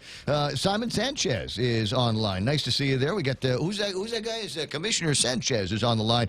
Ramon, call the Chief fan. What? Call the Chief like the sports Chiefs, or are you trying to say it like it's tomorrow? Call the Chief fan. Oh, I know what you're talking about. Pam is on the lookout for answers. We want answers. We want the truth, finally. Because it's been far too long that there has been an investigation on the guy over at Southern High School that brought the gun to school, that got burglarized in the car, that the teenager, 17-year-old, took and then caused a lockdown on the school. He's in big trouble. Got to get tried as an adult, but we still don't have the identity of the guy that originally broke the law by bringing a firearm to school. You're not supposed to do that. I don't know. It doesn't make any difference where you are on the Second Amendment argument. That conversation is moot because there's a sign up at the school that says no guns allowed here, and the guy brought a gun to school, but we don't know who it is. They're probably surprised that we're so fixated on this with all these other issues going on, but it's just a matter of, it's like that. It was like a paper cut. It's not big, but it's just irritating. It's nagging at me. Why don't we know? It feels like a cover-up. It feels like a cover-up. And the line that, well, it's continuing to be under investigation. We talked with Paul Tapau last week, who said we ought to have something by Friday last week. And Friday come and gone, and there was nothing in the newspapers all weekend long. There's nothing in the newspapers today. So I'm kind of wondering what the Bulla Bulla answer is going to be a little bit later on this morning. We'll see. 7:17, and what have I got here? Nate Horn's online. As I said, Randy Kruger there, who said, I was not being too hard on the guy. He broke the law, and he got a damn good deal. I'm with you on that one. Lady D there, Nick Perlosky, Ted Lewis saying, good morning, Ramon. Pat and Norma Jean Flores are online saying hello. Carmen Mendiola Paredes is there. Michael King is there. You know what? That's a good radio name. Michael, I mean, that's right up there with Michael Knight. But if you've got a name like Michael King, you need to be doing at least an afternoon show somewhere. Yeah. Some kind of podcast. You know what they say about radio names? It's like 3 syllables are perfect for the whole name. You got Ray Gibson. Wait, yeah, but you've also got Jerry Roberts. Well, he's on another level, man. And before he was Jerry Roberts, he was J.Q. Fa-ni-he. Well, that's which just, is that's five just locally syllables. funny, though. Yeah. Well, then, no, that worked. Sean Robert Borja Ichihara says, half a day from Las Vegas. Dude, there must be some primo ice in Las Vegas. Because didn't it seem to be that that's where a lot of the stuff seems to be coming from? Is it people that get stuff mailed out to Guam from like Las Vegas? There's a lot of land out there near Vegas that nobody goes to, and that's where these people hang out. Sorry, Breaking Bad. I watched that show on the television. Darlene Leon Guerrero is online. Ethel Reed, Jennifer Poch-Nitger says the 75th Liberation Celebration at Camp Lejeune, North Carolina, will be July the 27th. Now, and as you know, as much as people are down on what feels like unrestricted and uncontrollable government travel, you know, I'm reading up about all these liberation festivities that are taking place all across the country, wherever there are Chamorros that are gathered. You get any more than one or two Chamorros someplace, then we're going to have a fiesta. There's going to be a barbecue, and liberation sounds like a great excuse. The question that I have is, I'm wondering which government of Guam nose picker gets to go to all of these, because I guarantee that wherever these things are, there will be somebody, I don't know whether it's somebody at the legislature, somebody in the administration that is going to be showing up and doing selfies. So take those pictures. So all of us back here, stuck back here on Guam with the high taxes and the screwy things going on, get to see where our taxpayer dollars are going. Jeanette Gigi Cruz is online, and half a day to everybody in ORDOT. Looking to see if I've missed anybody. Tom Taji's there. Ken LG's obviously there because this is his place. Zaid Zit Taiminglu and plenty others. Appreciate you being part of the program. Eric Adda, do we still have a Vice Squad? Maybe that will be the name of the party that I run under. If I ever, decide that I'm going to throw my hat in for public service any greater than what I'm already doing here. 20 after 7 o'clock in the morning, and time to take a look at what happened on the markets. It's another big record day on the markets. Did you see where the Dow ended up here? 27,359 and change. That's up by 200. 27. I need better glasses. 27 points. But even though it only go up a tiny bit, it's still up, and that's record territory for the Dow. Big numbers on the NASDAQ as well. 8258. They're up by 14 points, and the S&P 500 at 3,014. They picked up about a half a point. And now this becomes one of those places where it almost feels like Les Carlson is there. Always talking about, well, the numbers are coming in, and looks like we're beating projections on revenue in the government of Guam, but anything can change. All of this stuff can change. Trump might do something else. The sky might fall. It might be babies born naked. So we've got to be careful. Even though the stocks have eked out a record close, Wall Street remains cautious on upcoming earnings reports. So just because Trump has got the Dow Jones Industrial Average banging hard into 27,000 doesn't mean that it's always going to be there. There could be some bad news round the corner. So let's trouble not, in River City. Let's not give Trump too much credit right now, because this could all fall apart right in front of our very faces. And there's like 27,000. Trump doesn't even acknowledge it, as much as he seems to be having fun with the tweets, which has got just everybody boom exploding in the brain. I love that guy.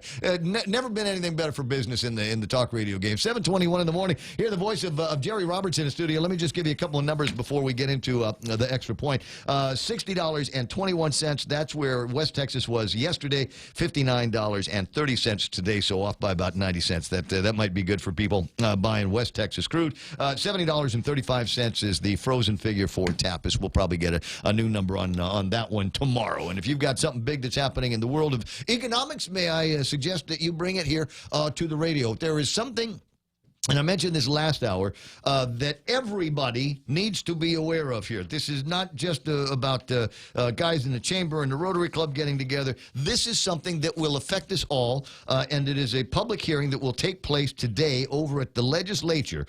Public hearing is going to be held on Bill number 9-35, one of the first measures that was introduced in this new legislature, relative to reducing the business privilege tax from 5% to 4%. This is not like a minimum wage increase that is only going to impact a few people here. This is something that will impact everybody on Guam. Okay, now this is layered on top of Regine's bill that knocked it down to 3%, up to $250,000. I don't know how much of that is going to be in there. I can't recall where either one of these are. I think this one here just calls for a flat return to 4% GRT.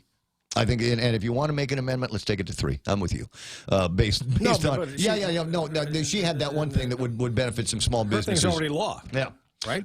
And then you've got bill number 10, which is relative to reducing the rate of the liquid fuel tax by 4 cents per gallon, effective October 1st of 2019. That is something that well within the legislature's power, which means that you and I would enjoy a 4 cent reduction on each gallon of gasoline that we buy.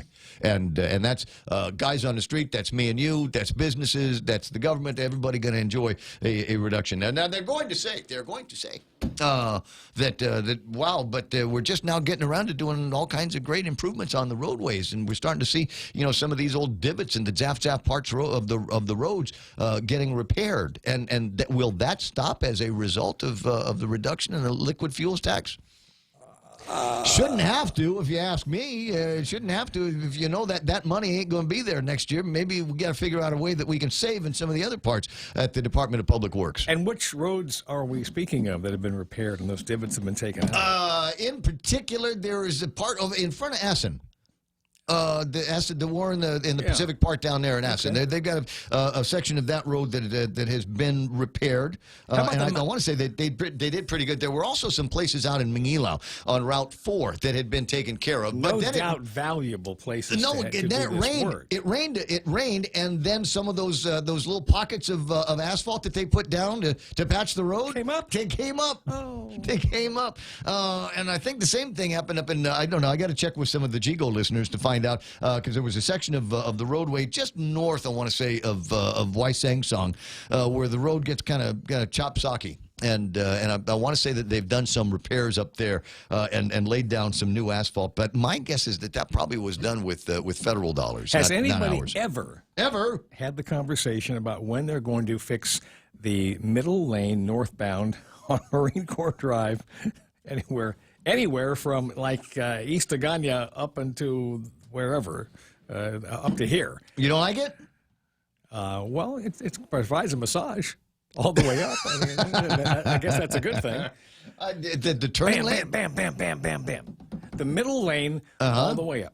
The middle lane. It has pocks, just nothing but pock marks all the way up. No. You're going to have to wait. We'll get that when the federal government gives us money for the buildup. Oh. Yeah, they say, okay, sorry about the tree. Here's more money for your roads. Gotcha. There, that's the way it works. No, that money will be spent on a trip to Disneyland in China.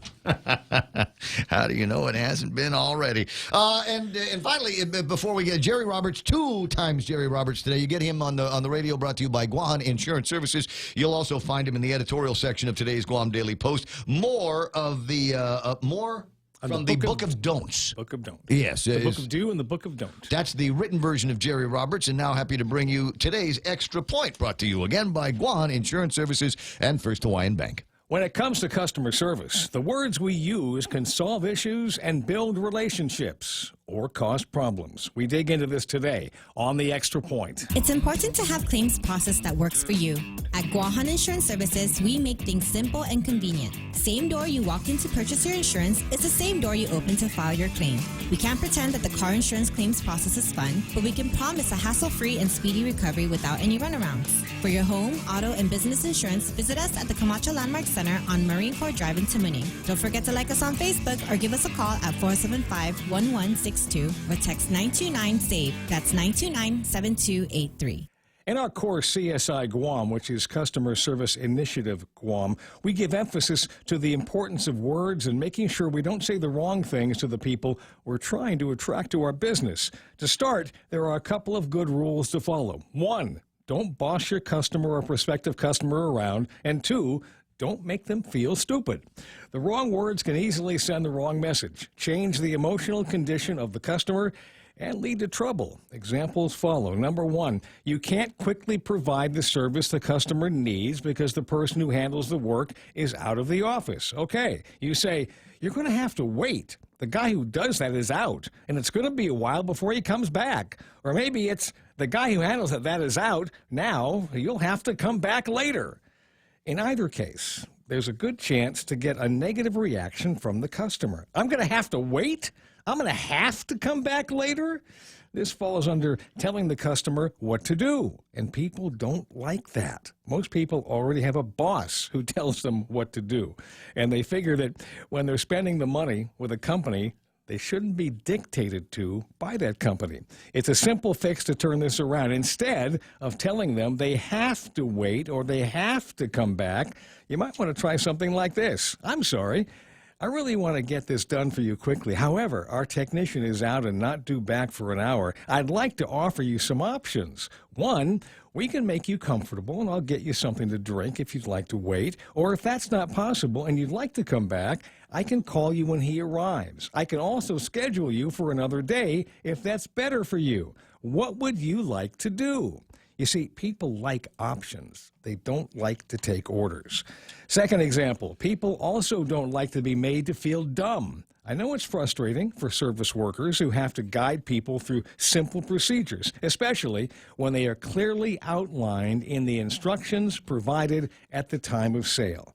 Well, newsflash, most of us don't read instructions. If we did, you might not have that job, so consider it a good thing. Don't sound bored and annoyed spitting out this, as it says in the instructions, in the documentation, in the warranty, in the whatever. You just made me feel dumb for not reading it, and now I don't feel so good about having done business with you. Instead, try this. Mr. Gibson, I'll be happy to go over that with you. When you've finished, you can add, we value your business and friendship, and it's a pleasure to serve you. By the way, Mr. Gibson, here's another copy of the instructions in case you no longer have yours. Now, these are just two examples. In CSI Guam, we dig deeper into the customer mindset and how to keep them feeling good about buying from you. Our choice of words matters. Make sure that you're saying the right things in the right way to your customers. That's the extra point. Get out there and make something good happen today. For 93.3, The Ray Gibson Show, Guahan Insurance Services, and First Hawaiian Bank. I'm Jerry Roberts. There's something in there that reminds me of a statement that Chatfield, Admiral Chatfield, made in her letter to the governor about the tree. I'm very sorry that we weren't able to fully explain to you our preservation procedures, which I read as, I'll tell you again very slowly, so you get it this time. Yeah, same thing out there, and I get that kind of thing. And we've got a line of equipment around here. Absolute state-of-the-art. And one of the first things that I did was went over all of the instructions, all of the manuals, all of the to-dos to make sure that I could get the equipment installed and working. And there were a couple of places where I was just unable to do it and had to call the guy in customer service.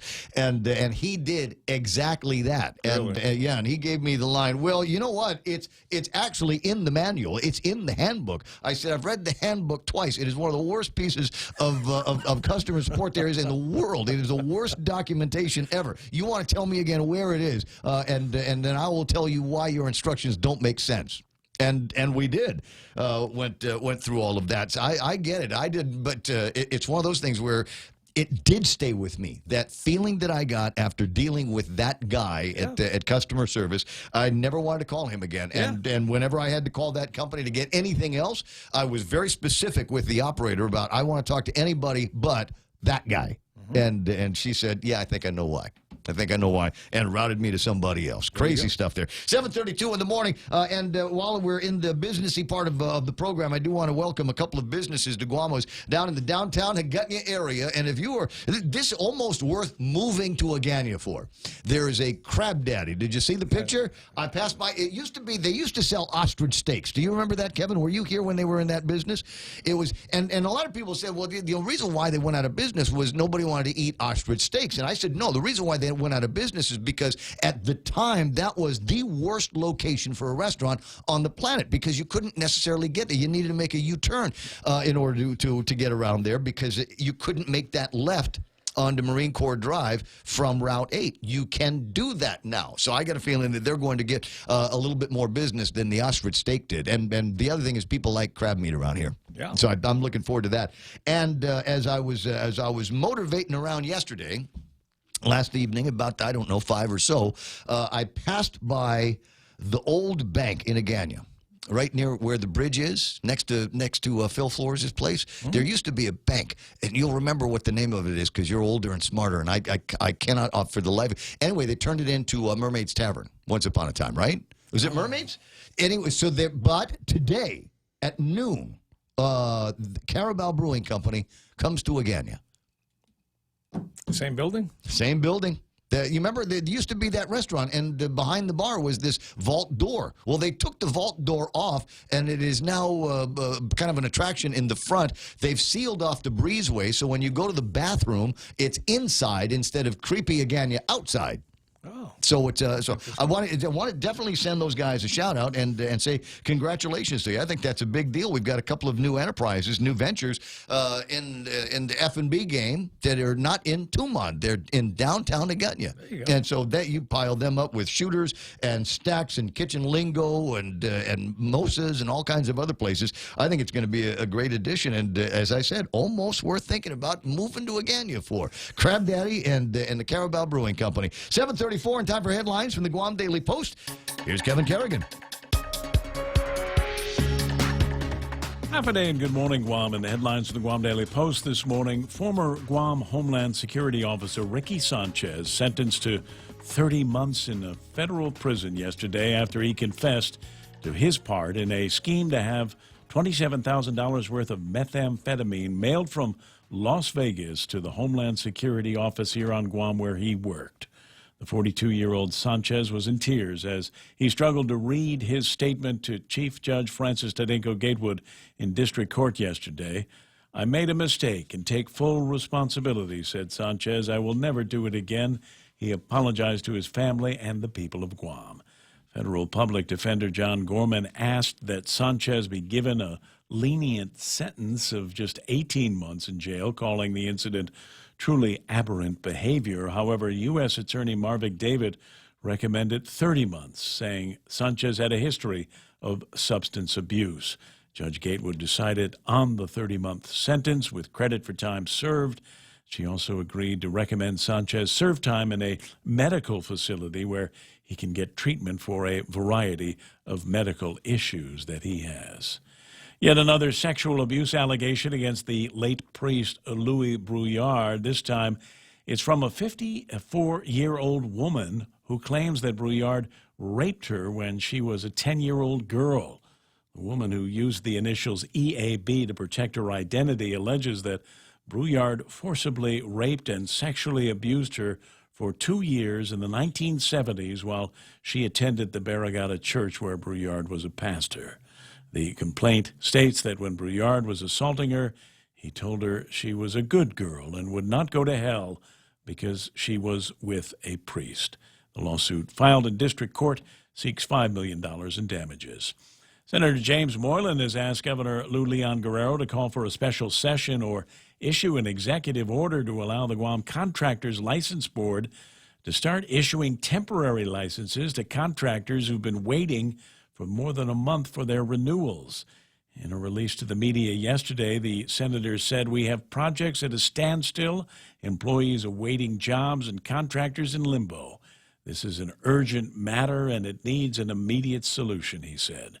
Guam Contractors License Board Executive Director Cecil Orsini has confirmed that no new licenses have been issued and no existing licenses have been renewed because 4 board members resigned in January when the new administration took over, and that left the 7-member board without a quorum, unable to approve any license renewals. Problem has reached the boiling point now because most Guam contractor licenses come up for renewal in June. None have been renewed, and contractors are complaining. Governor's spokeswoman Janela Carrera, however, said it was unlikely the governor would call a special session since a 4th board member was recently approved by the legislature, and the board is expected to meet on July 31st to act on license renewals. For these stories and more, log on to postguam.com or pick up a copy of today's Guam Daily Post. I think that's a good plan, Kevin. 7:37 is iConnect time. Run to the nearest iConnect and ask them about how they can save you money on your mobile and internet plans. Liberate your mind with laughter. Budweiser presents Hypnosis Comedy coming to Guam Liberation Weekend. Half a day, Guam. I am comedian hypnotist Rich Guzzi, and I can't wait to see you July 20th and 22nd at the Sheraton Laguna Hotel. With local comedy legend Frank Rios opening the show. $25 general admission, $35 for VIPs. Tickets on sale at 76 Circle K stations and at Coffee Slut. Special thanks to Community First, the Guam Daily Post, Delta Tires, TriVision, and Choice Broadcasting. You will have the time of your life. Liberate Your Mind with Laughter is a GSPN production. I hear that. IHOP celebrating 4 years in Guam and offering a new and improved menu selections at prices you can afford. Introducing their a little smaller in size but big in value. You know, I've seen these, and that's a meal right there. So if they want to say it's smaller, okay, fine, but you're going to love the price, you're going to love the value. Enjoy the same omelet goodness you've come to love at IHOP for less than $10 all day, any day, available only in the Tamuning location. Valley Finance has been serving the people of Guam since 1959, and they'll continue to be there for you in the years to come. Whether you're looking to get a personal loan for that summer vacation or paying off those long overdue bills, Valley Finance has got you covered. Apply for a personal loan from $1,000 up to $3,600 by calling Family Finance in Agutya at 475-4545, Upper Tumon at 647-5626, or in Dededo 633-4473. Family Finance, serving the people of Guam since 1959. Traffic Gizmo time. Let me take a look at it and see if there's anything out there that might be slowing you down and making it tough for you to get to work. Generally, it's just the intersections at this time. Already starting to build up over in front of Big Navy. So if you're headed Marine Corps Drive past the construction site over at Polaris Point, get ready to brake because it's slow moving in both directions. Actually, slower moving out of Big Navy than onto Marine Corps Drive. Getting into the downtown Agutya area should not be too much of a problem. Expect some delays at the major intersections, 10 and 4, and then up in Sinahanya by Gibson Court, and then down into the downtown Agutya area where the intersections are definitely slowing you down. A little bit of a traffic situation at that first intersection in front of the airport. Traffic northbound, as in trying to get either up to the airport or up to Machechi, moving a little bit slower than normal today. Where else are we looking at? Southbound Marine Corps Drive, just before you get to Santos Hill, down to the west, and looks like it's moving fairly slow. And the other intersections all the way up and down Dededo right now. Sang Song is busy, and 1 and 3 are running pretty busy as well. So just take your time. Might be raining out there. Might be just lousy drivers. We'll see what happens. 20 away from 8 o'clock. That's right now traffic here on The Point. Hey, welcome to this Subway ad for the new club collection. How do you want it? I'll take a book club. Absolutely. So, last week we sunk our teeth into Subway's meaty new release, the Steak Club. I didn't finish it yet. Oh, not again, Sandra. This week, it's the new Southwest Chicken Club, also by Subway. No spoilers, but there's a tasty twist. Jalapeno cheddar bread and guacamole? Sandra, get out. Subway, make it what you want. Good ending. Limited time only at participating restaurants.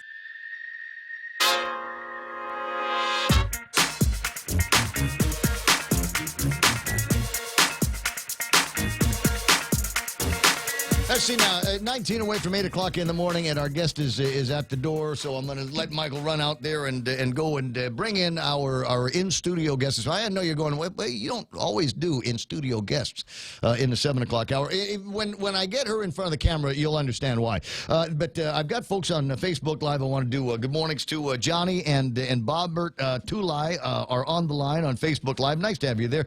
My friend Valine Iriarty is online as well, and Valine's a very, very interesting character.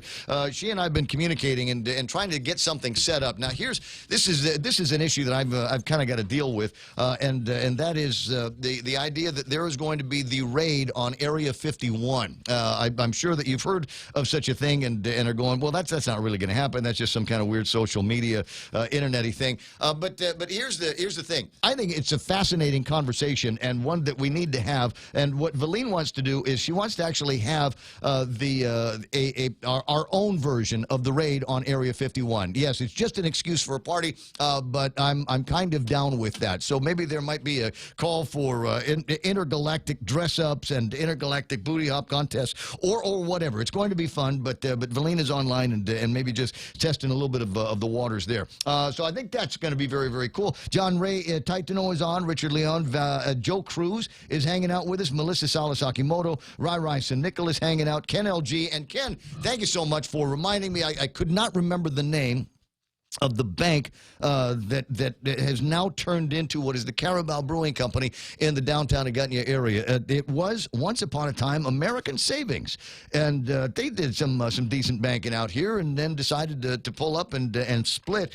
And then I don't think there was anything that happened in there for a long time until it turned into Mermaids, and now the Carabao Brewing Company. I had the opportunity to go inside last night because I like to think that I can big shot my way into just about everywhere, and I did. They let me in, so I got a chance to take a look around. It's brighter. It's a little bit more open. There's a little bit more open space in the place. A couple of things that I will love, you will love as well, and you don't know you need it until you go someplace and it's not there. And at this point, I'll bring Natalia into the conversation because you ever go into a bar or restaurant and you've got your purse and you're like, what am I going to do with this? You don't want to, if it's a nice purse, you don't want to just stick it on the ground. You don't want to put it on the table, because you want to eat. So this place will have purse hooks. That's excellent. On the we tables. always look for that. But the other thing, and I don't know if it's a nod to who their preferred customers are going to be, by just about every booth in the place is an electrical outlet. I want to say they're a four-way electrical outlet in there. Why do you need something like that? Well, convenience, right? Mm-hmm. Convenience sells. So to have an outlet there, we'll need to charge up our phones. Nowadays, it's connected to us. Yeah. It's a body part. And you figure by happy hour, most people are usually down to just a couple of bars left on their phones, and so yeah, someplace nice to charge them up is going to be good. Speaking of something nice, I got Natalia Faculo is in the studio here this morning, and we've been spending a lot of time recently, but usually later in the program, talking about Toastmasters, and so we're going to talk about Toastmasters here because there's a couple of different things that are going on at tonight's Toastmasters, right? Yes, we have an open house scheduled at the University SBPA building, room 129 at 6:30. We're going to have Attorney General Levin Camacho come in and speak to our Toastmasters as well as the general community, students, faculty of the university, and it's open to the public. So if you're looking to just develop in your communication skills, or even as a leader, we have this as a platform, so come by, you can network. One of the greatest things I love about our Toastmasters community is that we have a really great network of different individuals from different careers, from doctors to attorneys to, government workers and private sector workers. So that's, we offer. So if you're just looking to make friends, you can come by. It is such a diverse crowd, and it really is, and a diverse, very, very interesting bunch of people that you're going to find there, and guarantee that you're going to make some new friends, and maybe back up some other relationships that you've got, and just say, well, I didn't realize that you were having this issue as well, and that you wanted to, sharpen up your public speaking skills, or just the ability to communicate. Now, this is interesting to me because normally you get you do your Toastmasters up at Cars Plus in the showroom. Yes, we have our weekly meetings. Well, I'm sorry, every other Tuesday meeting at Cars Plus at 6:30. Generally, our meetings last about an hour 15, but that we're there to. We have prepared speeches. We practice our extemporaneous speakings, our impromptu speaking, and we come and we just have a good time. So this is what's happening tonight is different than that. Yes. So this is sort of, you can call it a membership drive, our open house, to just get the word out to the public that Toastmasters is here for you, and you can come by and practice your communication skills on the daily without having to feel fearful. So let's say you have a job presentation coming up, or it's not like I'll be standing there judging you. No, but see, like the thing Kevin is, will be there judging we you. offer that friendly feedback, and I think that's what's critical. Is that nowadays we have people going up and we speaking, but not too often do you find that constructive feedback. So that is key in improving as a speaker, is to be able to practice daily. So, but now tonight you're going to be having, as you said, this it's an open house. Levin Camacho is going to be. Yes. Now, is it going to be a Toastmasters length speech, or is he going to be up there for a while? He's going to have about 15 to 20 minutes, and we're not timing him, but he'll be talking to us about how he's used communication in his career and leading up to the seat that he sits in today as Attorney General. So, yeah. and how critical communication is in that daily life in your. Well, I mean, he's a lawyer. I mean, and lawyering is all about words and the right word to convey the right meaning and the right sentiment in a court case, especially if you are you're working on the defense side. You need to be able to get somebody off of what could end up to be some very serious charges. So you want to make sure that you're using your words and using your words effectively. Right, and so one of the beauty of Toastmasters is that once you become a member, you have access to this educational platform called Pathways, and there you can learn about, hone in on your skills and that need improvement, but also learn how to conduct persuasive speeches, or even speeches that focus on gesticulations, or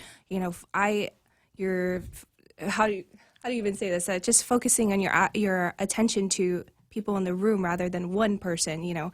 So learning all the different areas for speaking. Oh, I don't know. I don't know, because when I'm up on stage, I'm not to disagree, but when I know how I am. When I'm on stage, when I'm doing something, generally I will pick out a couple of people in the crowd and play to them. And so it will be if I'm doing a gig somewhere, or emceeing something, and I kind of want to feel the energy from the crowd. I look for the people that I know are paying attention to me and that are sending energy back to the stage. So at least for me, when I do that, what I refer to as kind of a performance, those are the things that I do. But I have a hard time locking in and making eye contact with everybody in the room. It freaks me out. Well, you know what you can do if you see eyes wandering is that you can start an activity of some sort. Ask them to get up. Do some sort of icebreaker. Try this. Try this. We all are victims of the same thing, and teachers have been using it on us for years. So you get into there's a lot of talking in class or something like that, and the teacher will get up and go 1, 2. And generally, that will silence a room almost completely. And it doesn't matter whether we're talking about 6-year-olds or 60-year-olds. Everybody has been trained the same way. When you hear the counting, whatever it is that you're doing is bad, and you have to stop right now. Otherwise, sister's going to get mad. One of our officers is a DOE teacher, and he was saying that he uses his teacher voice, and it just became natural over the years. So he spoke about that exactly. Yep. So it's just one of those things that's in our heads all the time. 10 away from 8 o'clock in the morning. How'd you get leaving? He's a busy guy. Oh, we reached out. So Jen Camacho is also one of our members. So we reached out to her. Oh, this is a honeydew. Oh, it's a honeydew. Honey, I need you to do something for me. Somebody's alarm is going off. Well, is that your wake-up alarm? No, I get up way earlier. Go to the gym at 5:30. So. Yikes. All right. So you got leaving. He's going to be doing it tonight. Anything else going to be taking place at this open house? Well, we will have a couple exercises. We'll do our table topics with the members or those who come in, and this will allow you to think quickly. It helps enhance your confidence and also provides that practice. So we'll be doing that, and then we'll also have our applications handy. So if you're interested, please come down. It's going to be at the University of Guam SBPA building at 6:30 p.m., room 129. And again, we're going to have our guest speaker, Attorney General Levin Camacho. He's going to offer some valuable experience and share his story with us. I think it's going to be very interesting, especially the story of Levin Camacho as the Attorney General of Guam. I mean, it was kind of unexpected when Elizabeth Barrett Anderson stepped down and then it kind of created a position that a lot of people could run in. And he ran against a couple of pretty vocal guys, Gary Gumatautau and former Attorney General Doug Moylan. And we thought, there were a bunch of people that the punditry out there looked at it and say, well, this is going to be interesting because Levin doesn't have the same kind of in-your-face character that Doug and Gary had, and so you'd see him at some of the debates and some of the conversations. And while there were a lot of people that paid attention to see and hear what the two dangerous candidates were going to say, I think there were a lot more people that kind of liked the almost practical and sober way that Levin was able to make it through some of these debates. And I think maybe some of that is maybe what swayed some of those votes more towards him as opposed to the other guys.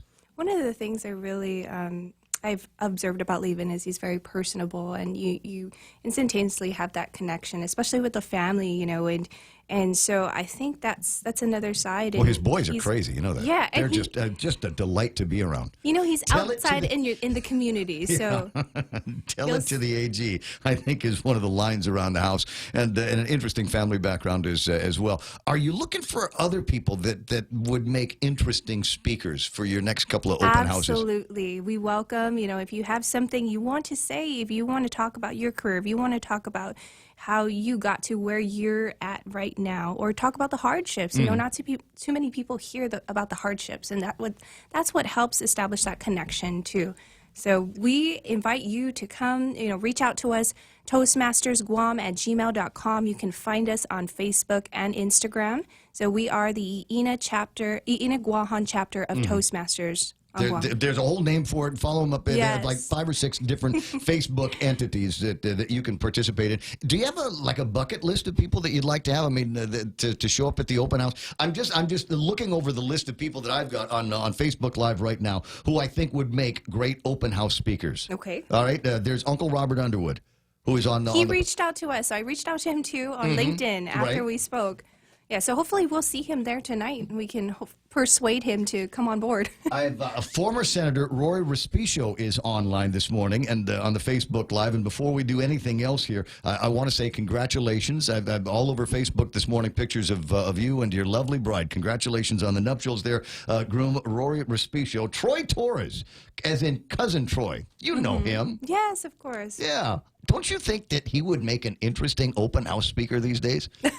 Yeah, he certainly just would, the yes. experiences that he's had, the programs that he does on Facebook, some of the really, really interesting things in his background. And while I'm there, I just want to do shouts to Cody James, Kaylee, and Lisa St. Augustine, who are also hanging out with us this morning on the Facebook Live. Smug Wimp says, I like Doug. Not afraid of confrontation. No, I think he lived for confrontation, especially when he was over at the Attorney General's office. 7:55 in the morning, and the pretty face belongs to Natalia Faculo, and she's here talking about Toastmasters, because it's a subject that, you know, as somebody that does a degree of public speaking from time to time, i.e. 4 hours a day on the radio, it's nice to know that there is somebody out there, a group of people that might be grooming my replacement. I'm got my fingers crossed that one of these days it's going to be somebody with some Toastmasters background that wants to come in and participate in this program. So what have you been doing lately? Somebody asked me that question. They said, where's she working? I said, I don't know. I don't think I've ever asked her that.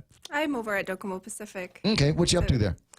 Working with our consumer business unit. So, taking my public sector experience and finding how that also fits in the private sector. So it's been a wonderful experience so far. There's so many things, as telecoms is very multifaceted. Oh my God! Yes, I so get much it. to learn. Well, and there's so much new stuff that's coming down the pike. I mean, you're going to have to be responsible. You're going to have to be one of the people responsible for explaining 5G to the entire community as that's starting to get rolled out. That is the goal, yes. Yeah, yes. it's tricky stuff. Just crazy bandwidth and crazy speeds that we're all going to be living with. And they say it's going to be, the next kind of game changer. There's so many benefits to 5G that we still don't, and we won't know until people start writing apps and actually start using the telephones and the modems and that kind of thing. They say that the box that you have in the house that's bringing you your high-speed internet right now, you won't need that anymore. It will come in here, and all of your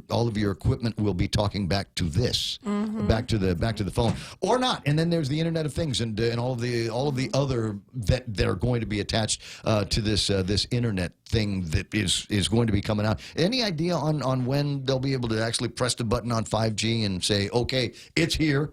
Here's the phone that works with it? That is to be announced. Confidential? Confidential, as Top they say. secret. Yeah, top secret. Well, there's always going to be those kinds of things. A little bit more on the Toastmasters and the background on the company. Because I know that you did research on this. I mean, you started looking around for some kind of Natalia Life Project thing, and you found Toastmasters. Was there something specific about the history of Toastmasters locally and then in the mainland that was most interesting to you? Well, I think what brought me to Toastmasters was that desire to reach out and provide an impactful experience for those also looking to develop in leadership and public speaking. So I'm also doing my doctorate online in organizational leadership.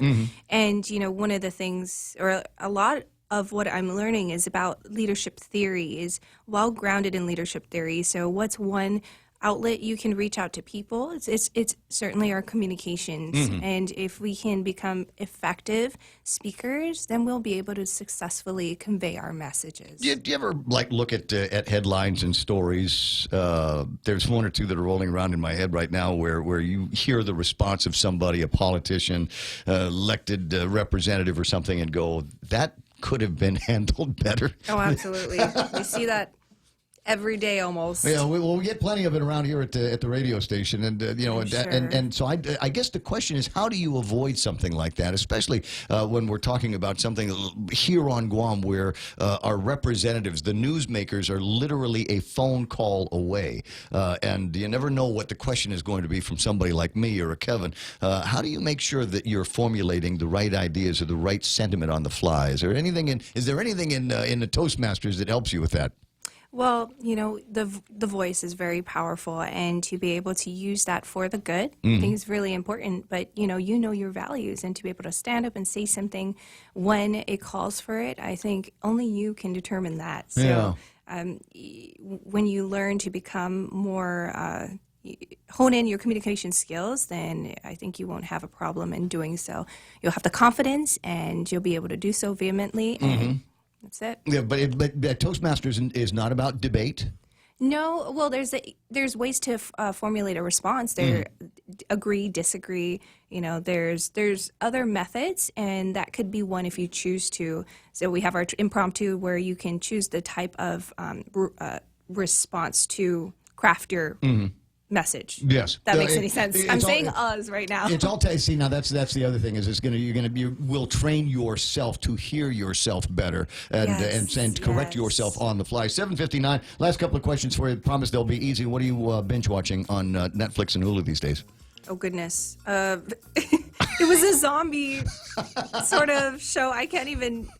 Yeah, and then also Sirens. Sirens? Yes. Oh, I've seen the previews for that. That might be one that I get into. Blacklist, just in case you're curious. Blacklist. It's got James Spader in it, and a very, very clever and well written premise for a TV show. So if you're looking for something Netflix and chill with that you can watch hours and hours at a time, that's the one I'd be going for. Natalia, thanks for coming into the studio. Thank you so much. Prettying the place up tonight at the University of Guam. Leaving Camacho is part of the open house. What building and what time again? Room 129, 6:30 p.m. In the SBPA building. We're KUS Giagana. Stand by now for Fox News Live.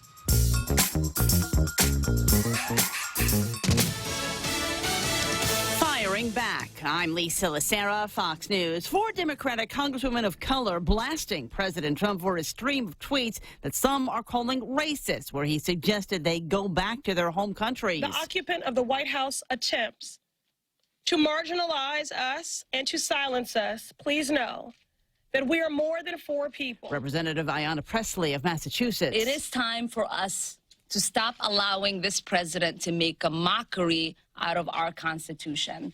It's time for us to impeach this president. Ilhan Omar of Minnesota. Congresswoman Omar is a Somali refugee, the only one of the 4 who was not born here. President Trump tweeting again shortly before the news conference, "We will never be a socialist or communist country," he wrote. "If you are not happy here, you can leave. It is your choice and your choice alone." Another court appearance in New York for hedge fund manager Jeffrey Epstein, who is accused of sexually abusing underage girls. Fox's Colonel Scott has more live. Lisa, the only decision today is that there was no decision on bail. Judge Richard Berman said he needs more time to decide if Epstein should be free before trial. Attorney David Boies represents some of Epstein's accusers. He said federal law dictates what the judge should decide. There's a congressional statute that creates a presumption that somebody accused of these crimes should not be released. Epstein's lawyers say their client won't flee and that it should count that Epstein has had a clean record since having to register as a sex offender. Judge Berman will make his decision Thursday morning, Lisa. Thanks, Gernal. President Trump has officially nominated Mark Esper to be his defense secretary, but first he must step down as acting defense chief. Navy Secretary Richard Spencer will fill in as acting defense secretary until Esper is confirmed by the Republican majority Senate. On Wall Street, major stocks index ended a wobbly day with modest gains. The Dow added 27. This is Fox News. 65 years ago, Bank Pacific opened its doors to our community. As we celebrate, we offer you a special 65th anniversary personal loan rate for as low as 4.65%. For travel, back to school, a wedding, do whatever you want with the money. During July, we just want to give it to you for as low as 4.65% APR. It's our birthday present to you. Bank Pacific, where others put branches, we place roots. Equal opportunity lender, member FDIC, conditions apply. Liberate your mind with laughter. Budweiser presents Hypnosis Comedy coming to Guam Liberation Weekend. Half a day, Guam. I am comedian hypnotist Rich Guzzi, and I can't wait to see you July 20th and 22nd at the Sheraton Laguna Hotel. With local comedy legend Frank Rios opening the show. $25 general admission, $35 for VIPs. Tickets on sale at 76 Circle K stations and at Coffee Slut. Special thanks to Community First, the Guam Daily Post, Delta Tires, Tri-Vision, and Choice Broadcasting. You will have the time of your life. Liberate your mind with laughter is a GSPN production. Life plus 419 years for James Alex Fields, the man convicted last month on federal hate crime charges in connection with the attack on counter-protesters at a white nationalist rally in Charlottesville, Virginia, 3 years ago. There's no real closure that this process is able to provide, but hopefully it's the first step forward for some as they try and begin to heal. Virginia Commonwealth Attorney Joseph Platania. Tropical Depression Barry moving its way through Arkansas after dumping over a foot of rain on Louisiana over the weekend. 3 days of pretty heavy rain bands on and off, nowhere near the accumulation they had warned about. And of course, the Mississippi River was in fact the biggest concern. This was the first time that it had ever been at flood stage when a hurricane was threatening to hit the city. It was at 16 feet, and the levees are designed to hold back 20 feet. And there were concerns that the surge could be 3 to 6 feet. So the levees could have been overtopped, but it didn't happen. They crested at 17. All those floodgates that were closed in anticipation of the storm have now been reopened in and around the city of New Orleans. But some surrounding areas did get swamped. Several levees were overtopped by the surge. Fox's Rick Leventhal in New Orleans. Beaches along Mississippi's Gulf Coast remain closed because of toxic bacteria detected before the storm came ashore. Attorney Michael Avenatti says he now represents 3 women who claim that they were sexually assaulted by R&B singer R. Kelly, 3 whistleblowers who have information about the case, and 3 parents of women who claim they were victims. Avenatti claims at least one of the whistleblowers made copies of the tapes that Avenatti turned over to the Cook County State's attorney. R. Kelly was arrested last week on a 13-count indictment that included sex crimes and obstruction of justice. Avenatti has his own legal woes. He was charged in March with trying to extort up to $25 million from Nike. I'm Lisa Lacera. This is Fox News.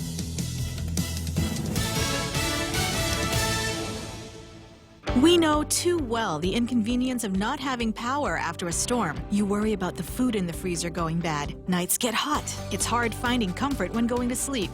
These are realities. But with solar and battery storage from Micronesia Renewable Energy, these realities can be a thing of the past. The solar works during the day and the batteries power your home at night. Call 632-2613 to see how solar plus battery storage can make life a little more convenient. MRE, the smarter choice. Security Title is honored to join in sponsoring Ray Gibson on The Point. Half a day. I'm Rita Tidigli of Manila, and this is where I start my day, listening to the voices of our community and sharing thoughts about issues that affect all of us. It all boils down to our people and our land. Ingatan ang iyong tahanan. Protect your home. When purchasing or refinancing your home, remember to call the professionals at Security Title, just like you call Ray Gibson in the morning. The summer of Jeep, Compass, Cherokee, Wrangler, Cars Plus in Mighty.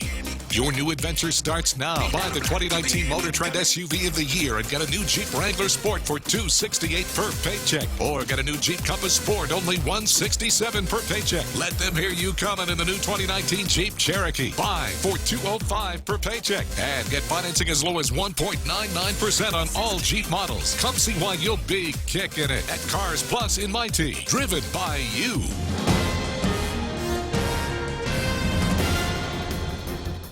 Half a day and good morning, Guam. News time here at The Point is 7 minutes past 8 a.m. this Tuesday morning. I'm Kevin Kerrigan. Here's a look now at some of the top stories from the Guam Daily Post. Rape allegations have been added to the charges against 24-year-old Brandon Michael Acosta, who is accused in the death of 15-year-old Tamika Jadine Nauta. The Ukudu High School freshman was found dead in her bedroom on June 16th last year. The Guam Attorney General filed a superseding indictment against Acosta Friday, adding additional charges of criminal sexual conduct and possession and use of a deadly weapon onto the murder allegation that he is already facing. An autopsy on the girl conducted 2 days after her death last year found that she'd been stabbed 5 times. However, former medical examiner Dr. Aurelio Espinola never conducted a rape test on her. He said at the time that it was not necessary because the girl was fully clothed. Acosta is expected to be arraigned on the new allegations in Superior Court tomorrow. Former Guam Homeland Security Officer Ricky Sanchez was sentenced to 30 months in federal prison yesterday after he confessed to his part in a scheme to have $27,000 worth of methamphetamine mailed from Las Vegas to the Homeland Security Office here on Guam where he worked. The 42-year-old Sanchez was in tears yesterday as he struggled to read his statement to Chief Judge Francis Tadenko Gatewood in District Court. "I made a mistake, and I take full responsibility," said Sanchez. "I will never do it again." He apologized to his family and the people of Guam. Federal Public Defender John Gorman asked that Sanchez be given a lenient sentence of just 18 months in jail, calling the incident truly aberrant behavior. However, U.S. Attorney Marvick David recommended 30 months, saying Sanchez had a history of substance abuse. Judge Gatewood settled on the 30-month sentence with credit for time served, and she also agreed to recommend that he serve time in a medical facility where he can get treatment for a variety of medical issues that he has. We'll have more news after this. Get a free Polar Pop any size when you fuel up on $35 or more of premium high-performance fuel. Conditions apply. See stores for details. Circle K. Take it easy. Get a free coffee any size when you fuel up on $35 or more of premium high-performance fuel. Conditions apply. See stores for details. Circle K. Take it easy. Get $5 off any Circle K car wash package when you purchase $35 or more of premium high-performance fuel. Conditions apply. See stores for details. Circle K. Take it easy. KFC has finally answered the world's most important question. What came first, the chicken or the egg? And the answer is both. Introducing KFC's KFC AM, their new Southern and local-inspired breakfast. AM-loaded platter with chicken fried rice, waffles, and Colonel's chicken congee. KFC also has your all-time favorites, AM chicken and egg wraps, Southern biscuit and sausage sandwich, and hash browns. So for finger-licking good mornings, AM will never be the same at KFC. KFC, it's finger-licking good. 10 minutes past 8 a.m. here at The Point. A federal investigation has been launched after a drug defendant from Guam being held in Las Vegas, Nevada, was brutally beaten to death while in custody. According to a motion filed last Friday, attorney Curtis Vandeveld asked District Court Judge Francis Tadenko Gatewood to close the case against Joseph San Nicolas Manzapit because of his death. Chief Judge Ramona Manglonia sentenced Manzapit in February after he admitted to multiple probation violations, including failure to report for 4 drug tests, failure to attend 3 individual treatment sessions, among other issues.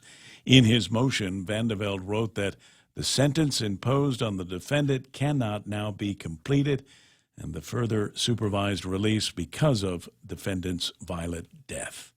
Judge Gatewood said she learned from the U.S. Marshals Service that Manzapit died while at a contracted federal facility in Las Vegas.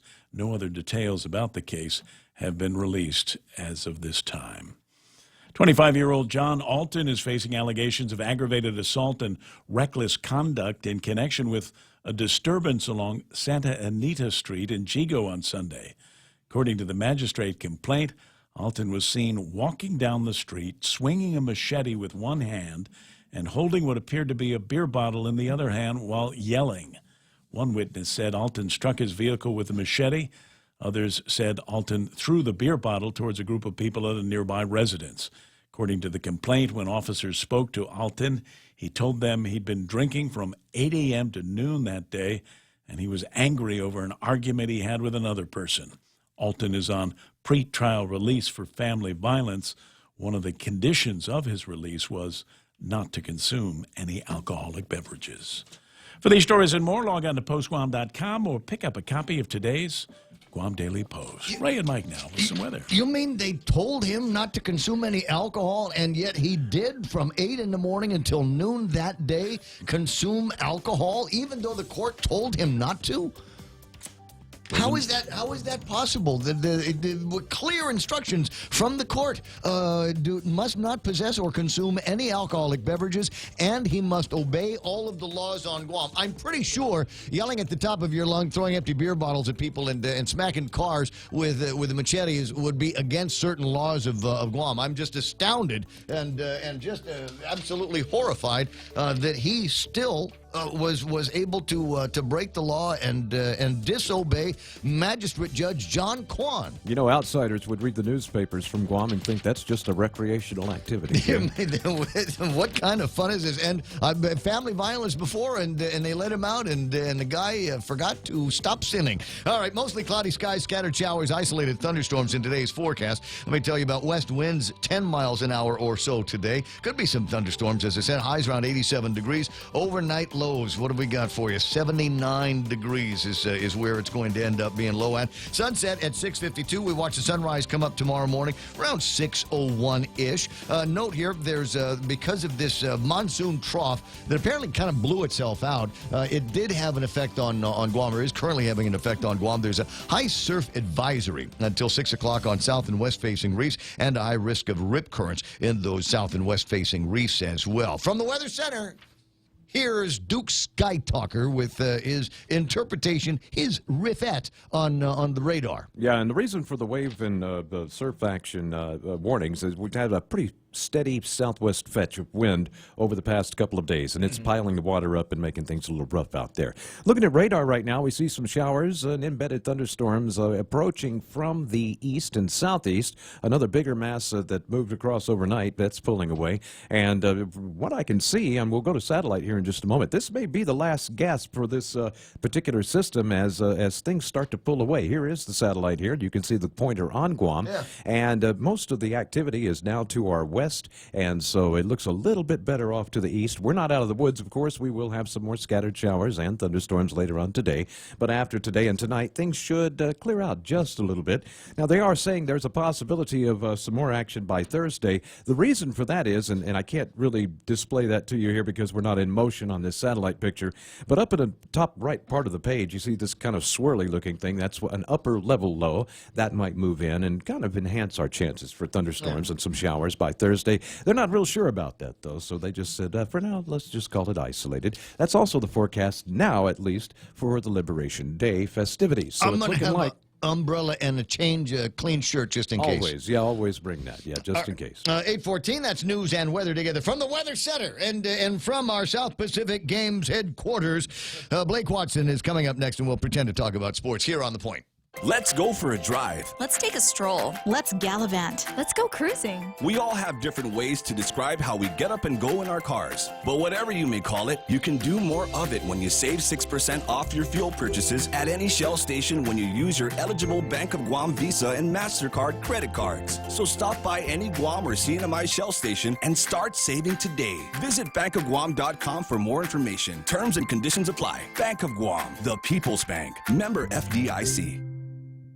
No, that is a good question. I mean, if you're doing CrossFit, can you say that you're bodybuilding? I don't know. I'll work on that. 8:15 in the morning, 888-825-5888-TALK. Blake Watson in the studio. Portions of the program here brought to you by my buddies over at Ruby Tuesdays. It's Tuesday. Just in case you need the guy on the radio to confirm the fact that today is Tuesday, even though on Facebook Live it still says Moo Moo Monday. It's a long and convoluted and painful story that I can't tell you about. But swing by RT's for their endless garden bars, a couple of tasty entrees, one for you, one for whoever it is that you like to watch, eat, and a dessert to share for one terrific price. Ruby Tuesdays, 2-for-1 Tuesdays offers 2 complete meals for a terrific value, just $25.99. Available all day, every Tuesday for a limited time at Ruby Tuesdays, Guam. I want to say good morning and happy birthday to Ron Young from Security Title. He is celebrating a birthday. Facebook didn't tell me it was your birthday. I remembered on my own, Ron, that it was your birthday. Facebook just confirmed my memory. So that's my story, and I'm sticking to it. Security Title, big sponsors of the program. And if you want to make sure that you are doing it right, selling or buying a property, make sure that you talk to those guys first. They'll help you through it. It is also the Summer of Jeep. At producers going, you're just bouncing around all over the place, aren't you? Yep, I certainly am. The Summer of Jeep over at Cars Plus. We got Wranglers and Compasses and Cherokees and Grand Cherokees. Financing as low as 1.99%. Test drive one today at Cars Plus. And, of course, the guys over at American President Lines are going to be in the studio in just a little bit. And APL global presence with a local home. Business travel just got easier. Take your data plan with you for only $10 a day to all 17 Data2Go destinations. Never worry about additional data roaming charges when you go where your business needs you. The US, China, Thailand, and so much more. Have the assurance you need to check emails, surf the web, and stay connected. Call 688-2677 today to make sure your account is Data2Go ready. Docomo Pacific. Better together. Roger that. Portions of the program also brought to you by Micronesia Renewable Energy. Never been a better time to go solar, because now it's solar with batteries. 632-2613 gets you a free consultation. And the guys over at Take Care Insurance bring you the program. And swing by Wendy's for the Berry Burst Chicken Salad. Strawberries. It's got blackberries in it. Or are those blueberries? It might be both of them. Raspberry vinegar dressing, and all comes around with the salad part and a grilled chicken breast. It's absolutely tasty. Available for a limited time at Wendy's. Rediscover Talk Radio here. Your FM News Talk Superstation. This is The Point. That's it, baby. Tell me all about it. We just got to get there. We got to work on the time and the place. My friend Villain is talking about having an Area 51 raid party here on Guam. Well, obviously, you're not going to be able to get all of us onto an airplane and into the desert where Area 51 is to go break out the aliens. So we're going to try to do that here on Guam. Yeah. Have you seen Bob Lazar, UFOs and Area 51 on Netflix? I have not. It's really, really, really good. I don't want to, you know what? I want to go in with no preconceived notions about what it is that I might possibly find on the other side of Area 51. Are you going? But, well, I can't.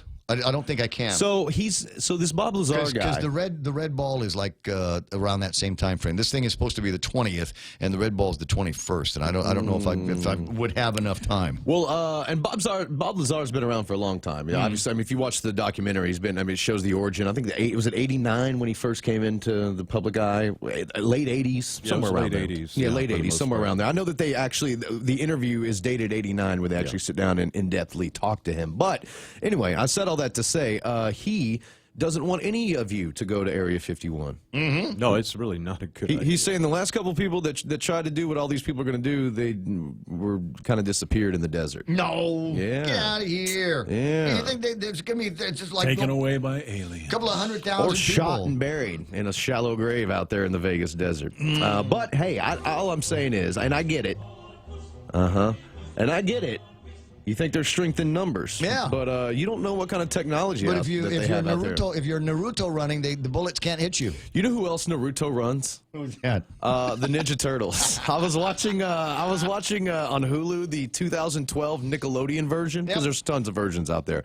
But the 2012 Nickelodeon version of the Ninja Turtles on Hulu, I was watching with my kids, and when they went to attack, they all threw their arms back. Arms back. Yeah. It helps you run faster. And I may think do it was the next that 5K day. like that. I think it was the day that we talked about about it where I saw it that afternoon, but it immediately made me think about our conversation. So the Ninja Turtle, you can also call it Ninja Turtle running, I guess, because they did it too. So 8:20 in the morning. Speaking of running, Ben Middlebrook is running for Guam at the SPG. Should be about 1:50 this afternoon, Guam time.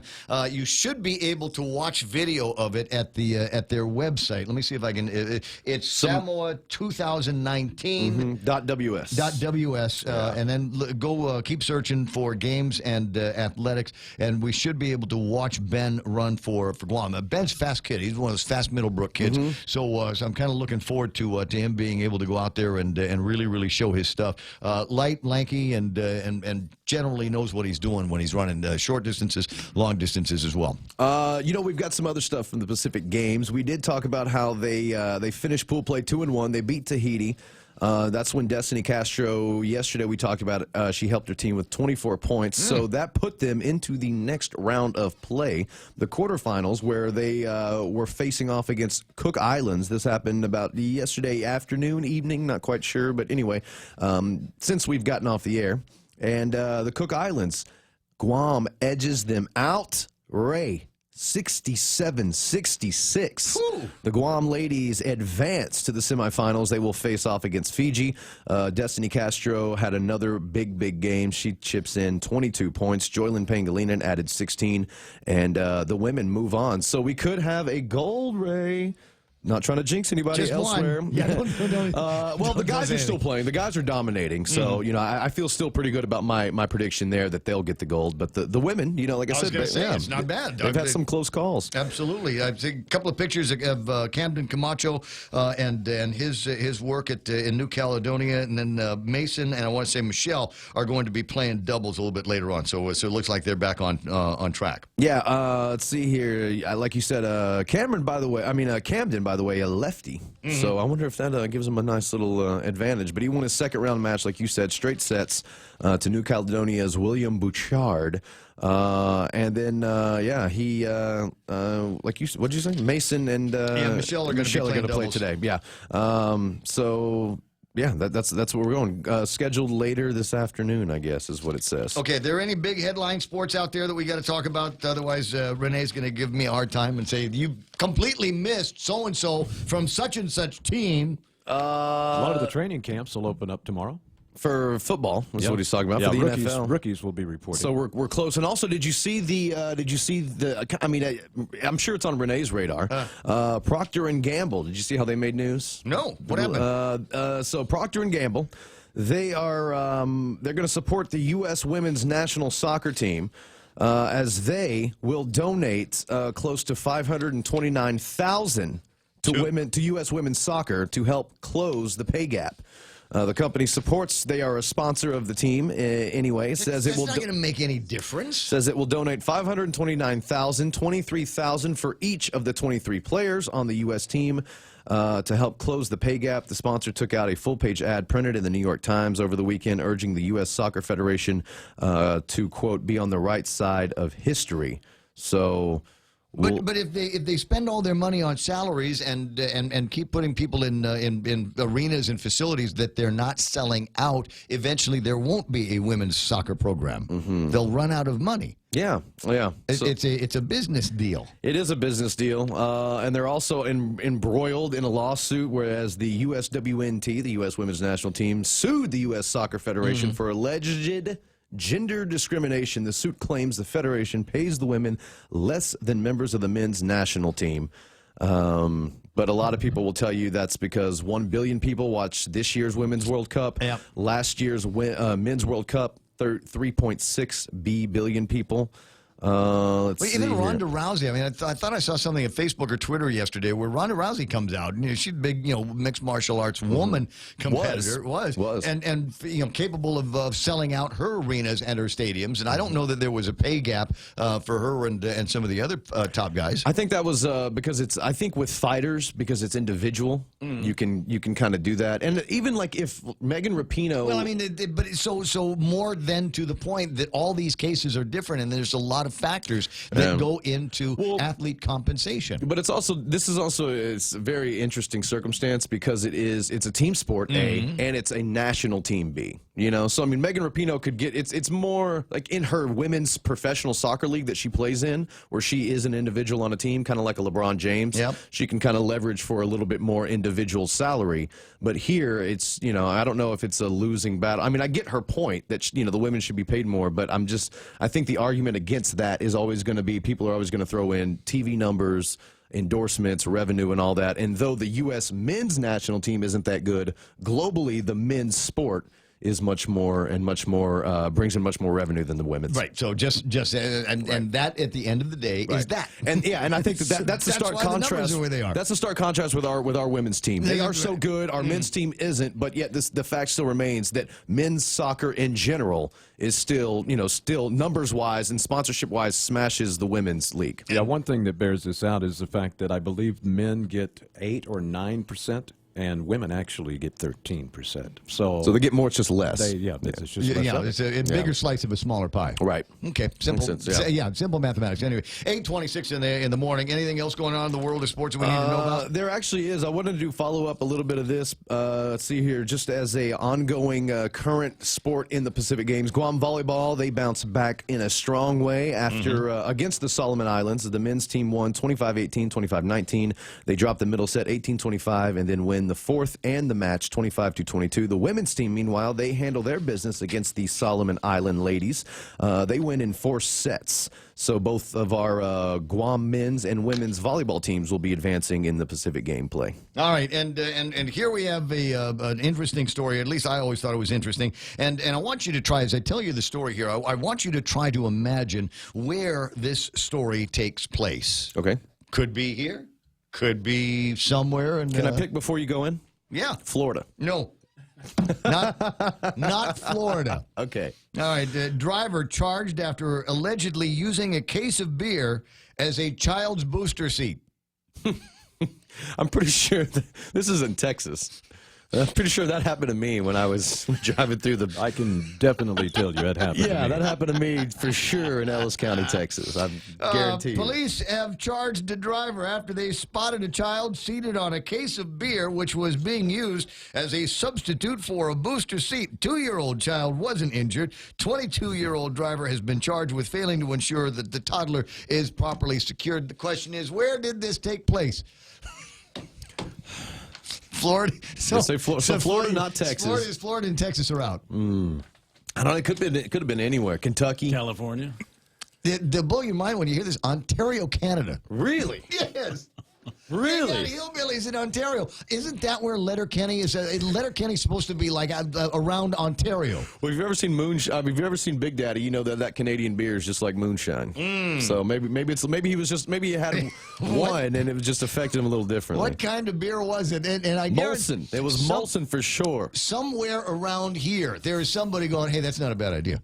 That's well, not here's the thing. Why am I going to spend all that money over at Kmart getting a booster seat for the kid they were going to outgrow anyway? See, I'm looking on the positive side. A, the driver was overage, and B, we don't know. Maybe he has a little bit of an issue, and maybe he had his seatbelt on. Yeah, and maybe to keep himself from drinking and driving, he had to put the kid on the sealed case to keep himself from being tempted to reach in there and grab a roadie. Because the beer is just like fries at McDonald's. Right. Maybe it was preventative. Maybe it was a preventative measure. See, when my parents sat me on the beer, it was to give them one. Because I tell you Hand what, me one of those over there once. there is that moment of temptation, and I know better. I know better. So every once in a while, I'll swing by. There's a gas station down the street, and they're one of a handful of gas stations that fairly regularly has grapefruit shandy, and you know that's one of my favorite drinks, and it goes down just like juice. It's an easy drink. A little bit too much like juice. You go in there, you get a bag of chips and a Snickers bar and a Slim Jim and a couple of 6-packs of grapefruit shandy. Carl Pangilinan is the guy that introduced me to that. He's online right now. Thanks, Carl. And you just sit there and you're going,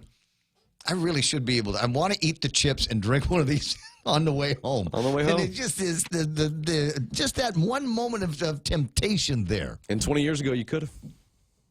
Possible. 25 years ago. Anyway, listen, I gotta let you Yeah, go. now if your registration's okay. Or in your tent's got to be dark. Oh too. no! See, they bust me. They throw the book. They would throw the book at me. The drug dealer has the stuff shipped to his office at Homeland Security. No. 30 months maybe, and we'll give you credit for time served. And if you take a Pre-trial release. yeah, take a class, and we'll let you out a year earlier. But me, they'd throw the book at me for drinking puppers and grapefruit shandies on And the you way couldn't, home. you couldn't go into DOC with that. What are you in for? Drinking grapefruit shandy. Oh, that's a beating. I think they'd laugh you right out of the rec room. Yeah, after they do something else. 8:30 in the morning, and that's all the time we got to pretend to talk about sports. Kevin Kerrigan's up after this.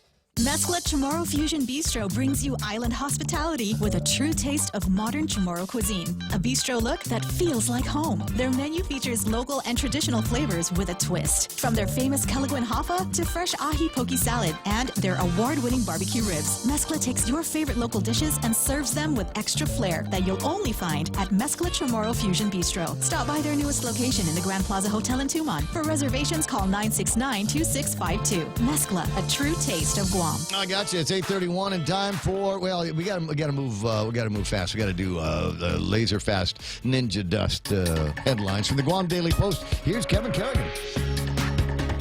Half a day and good morning, Guam. And the headlines from the Guam Daily Post this morning. Rape allegations have been added to the charges against 24-year-old Brandon Michael Acosta, who was accused in the death of 15-year-old Timika Jadine Nauta last year. The Ukadu High School freshman found dead in her bedroom on June 16th of last year. The Guam Attorney General filed a superseding indictment against Acosta on Friday, adding additional charges of criminal sexual conduct and possession and use of a deadly weapon onto the murder allegations that he is already facing. An autopsy of the girl conducted 2 days after her death last year found that she had been stabbed 5 times. However, former medical examiner Dr. Aurelio Espinola never conducted a rape test on her. He said at the time that it was not necessary because the girl had been fully clothed. Acosta expected to be arraigned on the new allegations in Superior Court tomorrow. Yet another sexual abuse allegation against the late priest Louis Brouillard. This time it's from a 54-year-old woman who claims that Brouillard raped her when she was a 10-year-old girl. The woman, who used the initials EAB to protect her identity, alleges that Brouillard forcibly raped and sexually abused her for 2 years in the 1970s while she attended the Barragata church where Brouillard was pastor. The complaint states that when Brouillard was assaulting her, he told her she was a good girl and would not go to hell because she was with a priest. The lawsuit filed in district court seeks $5 million in damages. Guam's medical malpractice arbitration law, which opponents call a hurdle to holding healthcare professionals accountable, may be undergoing major review after multiple requests from the community and after months of silence from most lawmakers. The Ninth Circuit Court of Appeals has already struck down Guam's malpractice arbitration law as a violation of the Organic Act. On Monday, Speaker Tina Munya-Barnes submitted a letter to Health Committee Chair Senator Therese Terlahi to hold a roundtable hearing to talk about concerns about Guam's Medical Malpractice Act. Terlahi told the Post that her committee has begun re-examining Guam's malpractice laws. The public is crucial to the process, she said, and hearings will be scheduled accordingly. For these stories and more, log on to postguam.com or pick up a copy of today's Guam Daily Post. I sure will, Kev. It's 8:34 in the morning, or download the app if you like. It's what did I say it was? 8:34 in the morning, groovy, and that's iConnect time. Call iConnect at 888-8888 and say, save me some money with my mobile and internet plans, and they'll show you their plans that'll do exactly that. Building a business is tough work. Big or small, Nanbo Insurance has your business covered. Nanbo takes the guesswork out of coverage to protect your investments. Over the years, Nanbo has worked with businesses of all sizes, from large hotels to small businesses. Nanbo Insurance will be your best asset. With Nanbo, you can also save big when you bundle up and insure your car, home, motorcycle, or business. Enjoy great savings, up to 50%. Visit nanbo.com or call 477-9754 for more details. What am I supposed to tell you about? Oh, I hadn't lunched at this place. Had lunch at this place yesterday. I went over by Mescla, the main branch down in the downtown Agutya area, and absolutely had a fantastic time there with a couple of great people and some really, really awesome chow. And now I'm supposed to tell you about the Lau Lau and the, a couple of other things they've got there, seafood Lau Lau and the Kalua Park and the cabbage, because they're kind of special the way they put that together, especially the seafood Lau Lau. It's salmon, shrimp, scallops, and fresh spinach wrapped in tea leaves. They steam it to order. Top it with soy butter sauce. This is important now because it's soy butter sauce. You take the butter, right, melt it down, put a little bit of soy sauce in there, and if you do it right, maybe you just whisper a little bit of garlic on top of that, and that makes everything. That makes the world just the most perfect place. Yesterday, what did I have? I had Tinatla Chutney as the appy, and then I got into the Kweti burger. People I was eating with had the actual big Tinatla plate and the fried chicken. So everybody at my table was very, very happy.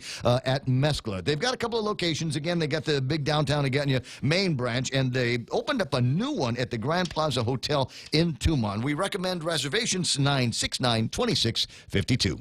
The Extra Point with Jerry Roberts of Guam Training. Hi, I'm Jerry Roberts, and every day on The Ray Gibson Show, I get to comment on the incredibly diverse, fun, challenging, sometimes frustrating, often exciting, but always interesting world of work. I hope you'll be there with us. You can find daily transcripts of The Extra Point at GuamTraining.com. Tune in every weekday morning at 7:20 for The Extra Point with Jerry Roberts, brought to you by Guahan Insurance Services and First Hawaiian Bank on 93.3 The Point.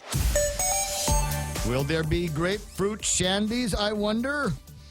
You got a couple of big grand openings we got to talk about today, and we'll get around to doing that in a minute. It's 8:36 in the morning. Right now, traffic, and right now, as usual at this time, most of the slowdowns are going to be at intersections. Don't see anything major that is going to slow you down. There's some weirdness going on over at the airport. I don't know why it is, but around this time of day, must be a lot of flights coming in and out, or maybe it's just slow tourist drivers coming out of the rent-a-car place. But there's usually a little bit of traffic around the airport area. Watch out for that. Getting into the downtown Agutya area over by the intersection at the Agutya Shopping Center and the courthouse, it looks like I got traffic in both directions that are moving a lot slower than normal. A lot of traffic, or maybe there's a lot of panhandlers out there. I don't know. Move it along, guys. And traffic in front of Navy Hospital beginning to wind down a little bit. And let me just scooch down and see if there's anything happening. Yeah, it's still ugly over at the intersection of 1 and 2 over by Big Navy in Sumai. That, my friends, is right now traffic here in The Point. Family Finance has been serving the people of Guam since 1959, and they'll continue to be there for you in the years to come. Whether you're looking to get a personal loan for that summer vacation or paying off those long overdue bills, Family Finance has got you covered. Apply for a personal loan from $1,000 up to $3,600 by calling Family Finance in Agutya at 475-4545, Upper Tumon at 647-5626, or in Dededo 633-4473. Family Finance, serving the people of Guam since 1959.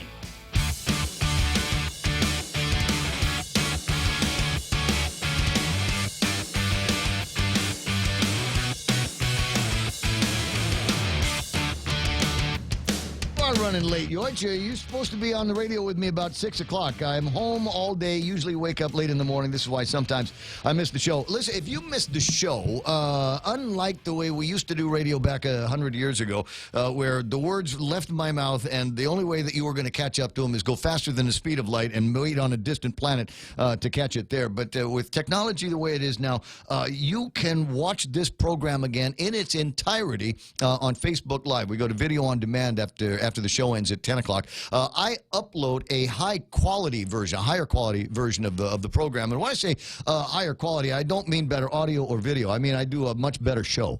There's a high quality, just no mistakes, no ums or uhs or speech ups in my mix or anything like that. So we send that version of the show to YouTube. So just go to YouTube and search for Ray Gibson Show. Virtually every episode of the program has been up there. And you might, if you go back far enough, you might find an episode where I had a couple of guys in here from American President Lines that just kind of coming out and doing a look-see here on Guam. Well, they're back. Eric is in the studio along with my very close friend, personal friend, Charlie Hermosa, who is celebrating, how many days of birthday is this? What are we up to? We are up to 16. 16 days. Yes. So that's the way it works. It's one of the valuable life lessons that I shared with Charlie Hermosa is if it's not good enough to have one birthday a year. So if you take the entire month and just every day treat yourself. Do something really groovy for yourself. Go hang out with the baby. Go hang out the beach. You know, a little bit more Block fun. parties. Block party. Yeah, block party. It's one of the last places that we saw ourselves. So he brought with me the other president of president and CEO. Okay, Senior Vice President, Government of Guam Trade. Eric Menzing's back in town. Hey, Ray, it's great to be here. Isn't it? Thanks for having me. Hey, I'm sitting a little low. You got a case of beer or something I could sit on? Some puppers or something like that? A little bump up and a strap in? Yeah, well, then what a great story. But it was the idea that it come out of Ontario. And you just, I'm sorry, I just don't see Canadians as the kind of the hillbilly kind. But I guess it's the desperation, I think, because there are some places where that I'm aware of where if you don't buy the beer by a certain time on a certain day, that might be all the beer that you're going to have all weekend. So if it's a question of I've only got room for the baby and the case of beer, the baby is sitting on the beer. That's all. That's going to be the booster chair. I can see the logic at work here and at play. So I was talking in the break about there's a couple of grand openings that we've got happening today. There's the between noon and 8 today, kind of a grand / soft opening of the Carabao Brewing Company down. Is that today? That's today. Oh, wow. That's today. I had passed by there last night and banged on the door until somebody let me in, and got a chance to walk around, see what they're up to over at the bar, and they got T-shirts and all kinds of stuff in there, nice tables, and little places where you can plug your cell phone in. And get a charge. And if you're a woman or a guy with a purse, they've got little purse hooks down at the bottom, so you don't have to worry about putting your expensive LV purse on the floor. As far as I don't know what their plans are for kitchens, but there's going to be some food trucks out there today as well. So a chance to try out a new brewing facility here on Guam, and even better in Agana. I think because you and I spent a lot of time at places just like that in Agana. Eric, we're gonna initiate you as well into that club. But the other kind of grand opening is the grand opening of APL's office. Yes, that's going to take place this evening today. We'll do the ribbon cutting ceremony today at 10. Mm-hmm. So we feel very proud of our new home. It's different though, because you guys are in the shipping business. So I close my eyes and go, okay, I got to go see somebody about getting a container to Guam or getting a container from Guam to somewhere else. I close my eyes and I think, well, I have to go. I drive all the way down to the port and park someplace like in Rory's parking space down there and do all of that. But you're situated, frankly, in the middle of town. Yeah, no, and now, I mean, the feedback that we've gotten is now that we're centric, it's easier to go in multiple directions at one time. So with scheduled, we got a nice coffee place there, and GTA's got their experience place. They're very thankful. They say thank you for moving upstairs and Infusion. They're sucking a lot of my money on a daily basis, but we feel that being centric was more convenient for our customers to be able to get around the government agencies and so forth. So, we feel very, very proud of what we've been able to put together at the Landmark Camacho. Landmark, yeah, it's a really, really nice address to have these days, and there seems to be so much going on around there, and be nice for us because we've got other people that we do business with down there as well. Guam Insurance Services is a big one of the early adopters, if you will, on that building. They were lone tenants for a little bit. They were when they first moved in. GTA, great neighbors. Everybody's like, there's going to be a get together probably within 2 weeks where all the neighbors are going to have a little bit of a block party there. So, I got to go to that. At 8:34 in the morning, and Eric, welcome back to Guam. How many times is it since that you've been here now? Man, I'm over 10 for sure. In the last you can 3 vote years. here now. You can vote. No, I'm a local. I'm a local. I know my way around. I know where to get a good beer, and I know where some of the good restaurants are. Yeah. No, it's great to be back, and as Charlie said, we're going to be opening our new office today, and we're really excited about that. The team's pumped. We've been down at the terminal, which has been a great place to manage your business. But this is the next evolution in our continued investment in Guam. So we signed a 5-year deal. We're ready to roll, and business is good, and we're just excited. It's going to be a fun afternoon. Well, we'll talk about a little bit of the business that is going on with APL and maybe the shipping industry in general. All stories, in my mind, are local stories. And when it looked like there was going to be a real dust-up between Trump and China and all of the different tariff conversations, that gets your attention in the shipping business, doesn't it? Absolutely, and I'm right in the center in D.C. It's been tough to watch. It's had an impact on the business, but I think at the end of the day, there's some tough positions that are being taken on both sides, and we'll see what happens. Volumes are down. We're entering peak season. It's a little bit slower than usual, but interestingly, not a major drop. We've seen some cargo shift away from China to places like Vietnam, but for the most part, you know, through some currency adjustments, I think the Chinese have kept the cargo flowing. Now, when you talk about Vietnam and the differences between Vietnam and China and things being as fluid as they are in the manufacturing and sales game, it seems to me that I've heard stories about some businesses that are not offshoring out of China, but outsourcing manufacturing and assemblies to other countries like your Vietnams, so that there are a lot more cans that are going out. No doubt. You've seen business move to Vietnam, but the misconception is that massive manufacturing is going to leave China. That's just not going to happen. Right. I think there's some issues that have to get resolved. I don't know if it's going to happen in the near term around intellectual property, things like that. Those are the real key issues in this dust up. But it's had an impact on our business. As you know, we're a big international player. We're the third largest carrier in the world. When you neck that down here to Guam, we're a local guy. I mean, we are knowledgeable of how it works on an island. So we've got the big expansive business that we percolate down to a local experience here in Guam. And the advantages that come with all the different services we have. Well, you changed your logo phrase. I mean, and I memorized it. You know, American President Line Shipping the Future. I didn't need the script anymore. And then last month, I got a new logo phrase, Global Presence with a Local Home is the name of it. Who come up with that? You know, that was something that we were working with our marketing, but it just kind of, once it came out, it just felt right. Because that's exactly what we wanted to sort of promote, is the fact that this is our home. So we do have a global presence, and we do international business across the world. But okay, well, let me because I want to see how this is going to help me as somebody that has got containers that are either coming in or out. So, what is the advantage of being able to call APL and then get my cans into that global network? So it's a worldwide presence. So there's a couple of carriers that do come to Guam. In our case, we're much more international. So by coming to Guam, we now open Europe for imports. We open Asia for imports. Of course, the States, South America. So just for example, in the Pacific, we've got 24 services a week. Yeah. Guam is one.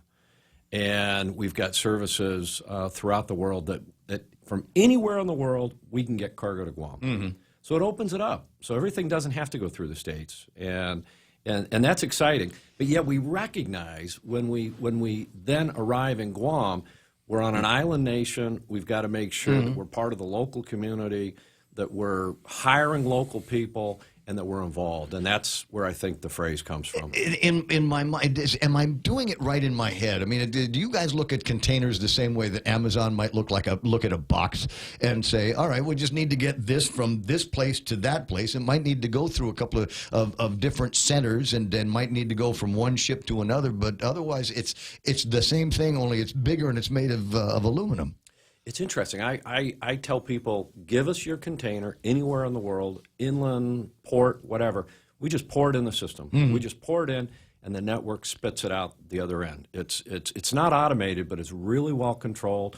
We move cargo through ports on ships. We route on the most optimal way to get it to where it's going. Yeah. And Guam is a big destination now for us. I wanted to ask, and it's not just a destination or not just a stopping off point, a destination unto itself. Absolutely. Are we starting to see more? I mean, tell me, surprise me. Where are the containers coming in from Guam? Obviously, I can see stuff coming in from California and up at SeaTac and the terminal that they've got up there. But I mean, where else are some of these cans coming in destined for Guam? I mean, I think one of the interesting ones we were actually talking about this the other day is the Caribbean. So for Jamaican Grill, so we moved a container of rub and spice from Jamaica straight through Guam. It's on the other side of the planet. It's on the other side of the planet. But and what Eric was saying, that's pretty much what we have. We have that network to be able to connect that. So that's always a pretty. Do you remember big the one. route?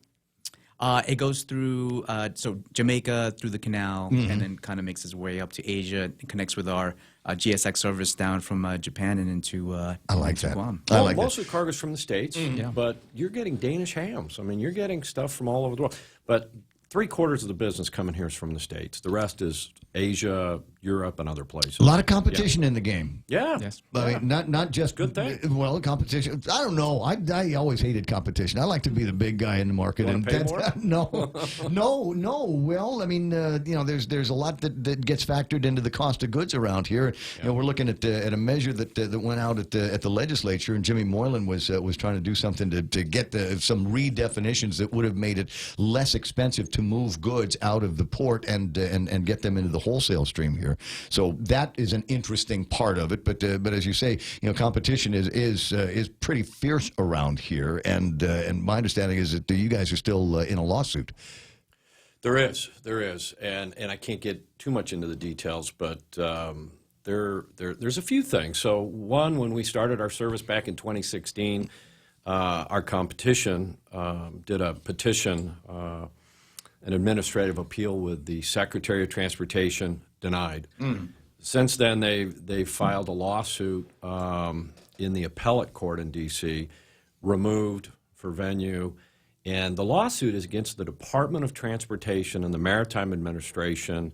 We've since joined the lawsuit, and its goal is to change the game and remove us from Guam. So it continues. I can't get into the merits, but the message to the My people, understanding is there's even an attempt to change the law. well, that's the next thing that's happened. Under this year's NDAA, there was an effort by the Hawaiian delegation, sponsored by, I think, the same carrier, that introduced legislation in the Senate that over time would have taken us out. And not just us, Central Gulf, who comes here as well, other carriers in the international trade who do get stipends from the U.S. government. Defeated on the Senate side between us and Department of Defense and Department of Transportation. And then, boom, it came up on the House side. Language as well, which was defeated. So we're confident it's not going but that anywhere. guy in Hawaii, it's not surprising that it was coming out of there. And anybody that has been following the military buildup around here knows that there are agents in Hawaii that are jealous of Guam and want very badly to be able to take as many components of the buildup that might include shipping, access to goods, make it difficult for us to do business here. So it looks better for the military, for the Pentagon, to rethink the process and say, well, let's try this buildup in Hawaii. Let's do it in Oahu. Absolutely. It was quite an effort. A lot of money spent defeating it, but it was the right thing to do. It ensures we're going to have competition here in Guam, which means competitive freight rates, which means improvements in service, and that's why we're here. We've been here 3.5 years now, and nothing's going to take us out. We're very committed to this island. Who is Waterman? Waterman is Central Gulf, same company. Okay. Yeah. So they come here once a month. So it was both APL and Central Gulf up on the Senate side, the House side, with DOD and Maritime Administration fighting this. Now, is this something that is exclusive, say, to APL and Waterman, or can anybody, any shipping company, go back to transportation and get that same stipend arrangement? Anybody can. Yeah, no, it's open. So there's a limited numbers, but they do open occasionally. And if you've got a ship that's militarily useful, you can get the stipend. So that's a big deal. So when our ships come here to Guam, the military feature that we bring is the fact that they're self-sustaining, meaning we can unload and load ourselves. We've got cranes on board. That's attractive to DOD, but it helps the nation. If the power goes down here in Guam, the port goes down, the other ships that come in here can't discharge cargo. So that's one of the reasons DOD asked us to come in here.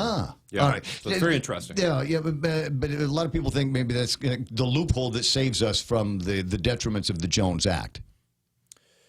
The Jones Act is we're in a modified version. So the Jones Act is, for example, west coast of Hawaii. So Matson has that service. You then can do the Jones Act, go to Hawaii and come to Guam. You can do that. That's actually a pretty attractive route. If you're an international player, you can get a stipend from the U.S. government, which in fact was put together by Senator Inoue, who knew that Guam was a small island, needed to know that they had coverage out there. We elect to take the MSP stipend. We're an international carrier. Matson, on the other hand, is eligible for MSP but elects to go to Hawaii. I see. Some of the merchandise that you bring in, I'm getting a couple of pings here on the Facebook Live talking about automobiles that you bring in and how, as a result of your capabilities of moving cars, you can bring them in cheaper. It's a competitive market. So Central Gulf comes in with some Ro-Ro vessels, and then APL and Matson would move them in containers. Okay, you have to define Ro-Ro. I know Ro-Ro, what it is. But you're right. I'm so sorry. It's a ship where the back end drops down and the vehicles drive on and drive off. They sit on the vessel. Ours, we put them in containers or on flat racks. More carriers, more competition. Right. So vehicles on Guam is actually one of the biggest areas that we participate in. We move vehicles in for our U.S. military. We also move in new vehicles. Yeah, it's a good market here in Guam. Very competitive now that they've got more competition. So the prices for shipping them are well down. Do we see the same thing on other goods and merchandise? I mean, tell me about the situation. You know, shipping is interesting to me, but I always, when I think about some of the tariffs and some of the increases in fees that are charged at the port, and I wonder how those contribute to my costs as a consumer. It does. It does cost. So the good news is, since we've come in with the increased competition, we've seen commercial rates go down as much as 30%. That's significant. That's significant. The port, the same. This is an expensive port to come through. In fact, I believe it's one of the most expensive in the world. So that does impact the consumer. They do a good job. They really do. But it's on the expensive side for what we see in the world economy. Yeah. Is there any way are there ways?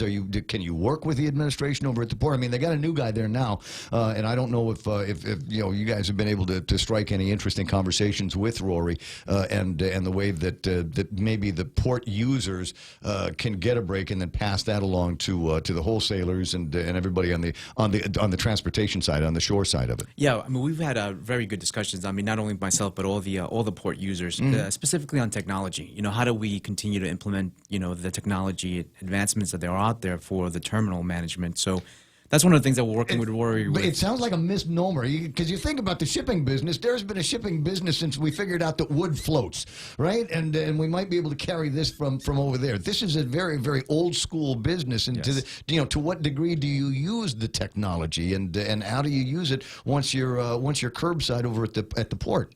I mean, just from the basic systems of the in and out, right? So basically right now there's a lot of processes that we can put in technology that would make a lot of that a little bit more efficient and more transparent and more visible to the user. Eric, are there places where the shipping companies will buy that kind of technology and gift it to a port and say, listen, our job's going to be a whole lot easier if you're using this kind of software, this kind of hardware, and it'll interface with what we've got. It'll help you interface with the other port users, and everybody gets a break.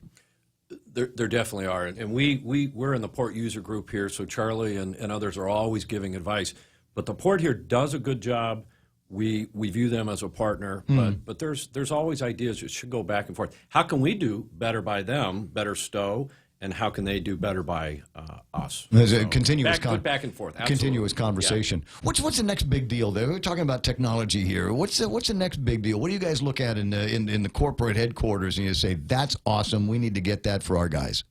I think the big thing is you're going to see the port-to-port movement of containers move away from the ports and more inland. And I think carriers are going to get more involved in the full logistics package, which might include distribution, warehousing, things like that. That's what we're seeing in the industry. Yeah. Our company just bought a major logistics company called Siva Logistics, and we're going to start getting much more involved in the supply chain right down to the warehouse and stockage levels. That's what I see happening. What about the inland transportation? One of the things that people are talking about, Michael Knight, my producer, he's got a son that drives a truck, and they tell me that business will eventually go away as we get closer and closer to driverless automobiles. I think that's a ways off. I do. I mean, the thought of a truck going down the road without a driver scares the heck out of me. But it's interesting. There's actually a shortage of truck drivers, and the rates are going up, and the compensation's going up. But they're a critical piece of the supply chain, no doubt about it. And there's a lot of good companies here in Guam we're really lucky to do business with. When you and I will get together again a little bit later on at the opening, and I guess I wanted to ask you questions about what you think of what happens in the aviation business and how that is affecting it. Big day for, I think, all of the shippers in the country. It's Amazon Prime Day. I think that's been going on for about 20 hours or something like that, and it's a 2-day event. That's 48 hours. So there's going to be a lot of stuff that gets shipped in and out, airplanes and ships. It's 9 o'clock in the morning. Eric, Charlie, it's great to see you. Congratulations on the opening of the new place at Landmark. I'll catch you guys there. Sounds good, Ray. Thank you very much, having us. Ray. We'll see you tonight. Gotcha. It's 9 a.m. and time for news. 4 fresh women congresswomen targeted by President Trump in a series of tweets, now taking aim at the president, calling for his impeachment. We remain focused on holding him accountable to the laws of this land and accountable to the American people. Rashida Tlaib of Michigan. Weak minds and leaders challenge loyalty to our country in order to avoid challenging and debating the policy. Alexandria Ocasio-Cortez of New York. Over the weekend, the president suggested the 4, who also include Representatives Ayanna Pressley of Massachusetts and Ilhan Omar of Minnesota, go back to their home countries. Before the news conference, the president tweeted at the congresswoman again, writing, "Radical left Democrats want open borders, which means drugs, crime, human trafficking, and much more." Senate Majority Leader Mitch McConnell saying that he would address any questions about the battle between the congresswomen and the president at tomorrow's regular news conference. A House hearing today on the growing crisis at the border detention facilities. Homeland Security Assistant Inspector General Diana Shaw telling the Judiciary Committee subcommittee there are serious problems. When our team arrived at the El Paso del Norte Processing Center, they found that this facility, which has a maximum capacity of 125 detainees, had more than 750 detainees on site. The following day, that number had increased to 900. President Trump signed a nearly $5 billion border aid package that is expected to help with many of the problems. The Trump administration saying its new regulation barring taxpayer-funded family planning clinics from referring women for abortions is taking effect immediately. The Health and Human Services Department saying it'll begin the ban on abortion referrals, along with a requirement that family planning clinics maintain separate finances from facilities that provide abortions. This is Fox News. Get 2 Pepsi 12 packs for only $8.99 when you fuel up on $35 or more of premium high-performance fuel. Conditions apply. See stores for details. Circle K. Take it easy. Get a Pepsi 12 pack for only $3.49 when you fuel up on $35 or more of premium high-performance fuel. Conditions apply. See store for details. Circle K. Take it easy. Get 2 Coke 12 packs for only $8.99 when you fuel up on $35 or more of premium high-performance fuel. Conditions apply. See stores for details. Circle K. Take it easy. Hey, welcome to this Subway ad for the new club collection. How do you want it? I'll take a book club. Absolutely. So, last week we sunk our teeth into Subway's meaty new release, the Steak Club. I didn't finish it yet. Oh, not again, Sandra. This week, it's the new Southwest Chicken Club, also by Subway. No spoilers, but there's a tasty twist. Jalapeno cheddar bread and guacamole? Sandra, get out. Subway, make it what you want. Good ending. Limited time only at participating restaurants. The man accused of killing University of Utah student Mackenzie Lueck, Ayoola Ajali, appeared in court via closed-circuit TV monitor today. Fox News has confirmed that investigators found additional evidence connected to this case along the Jordan River Parkway Trail. What that evidence is, we do not know, but it was found just about a mile away from the suspect's house.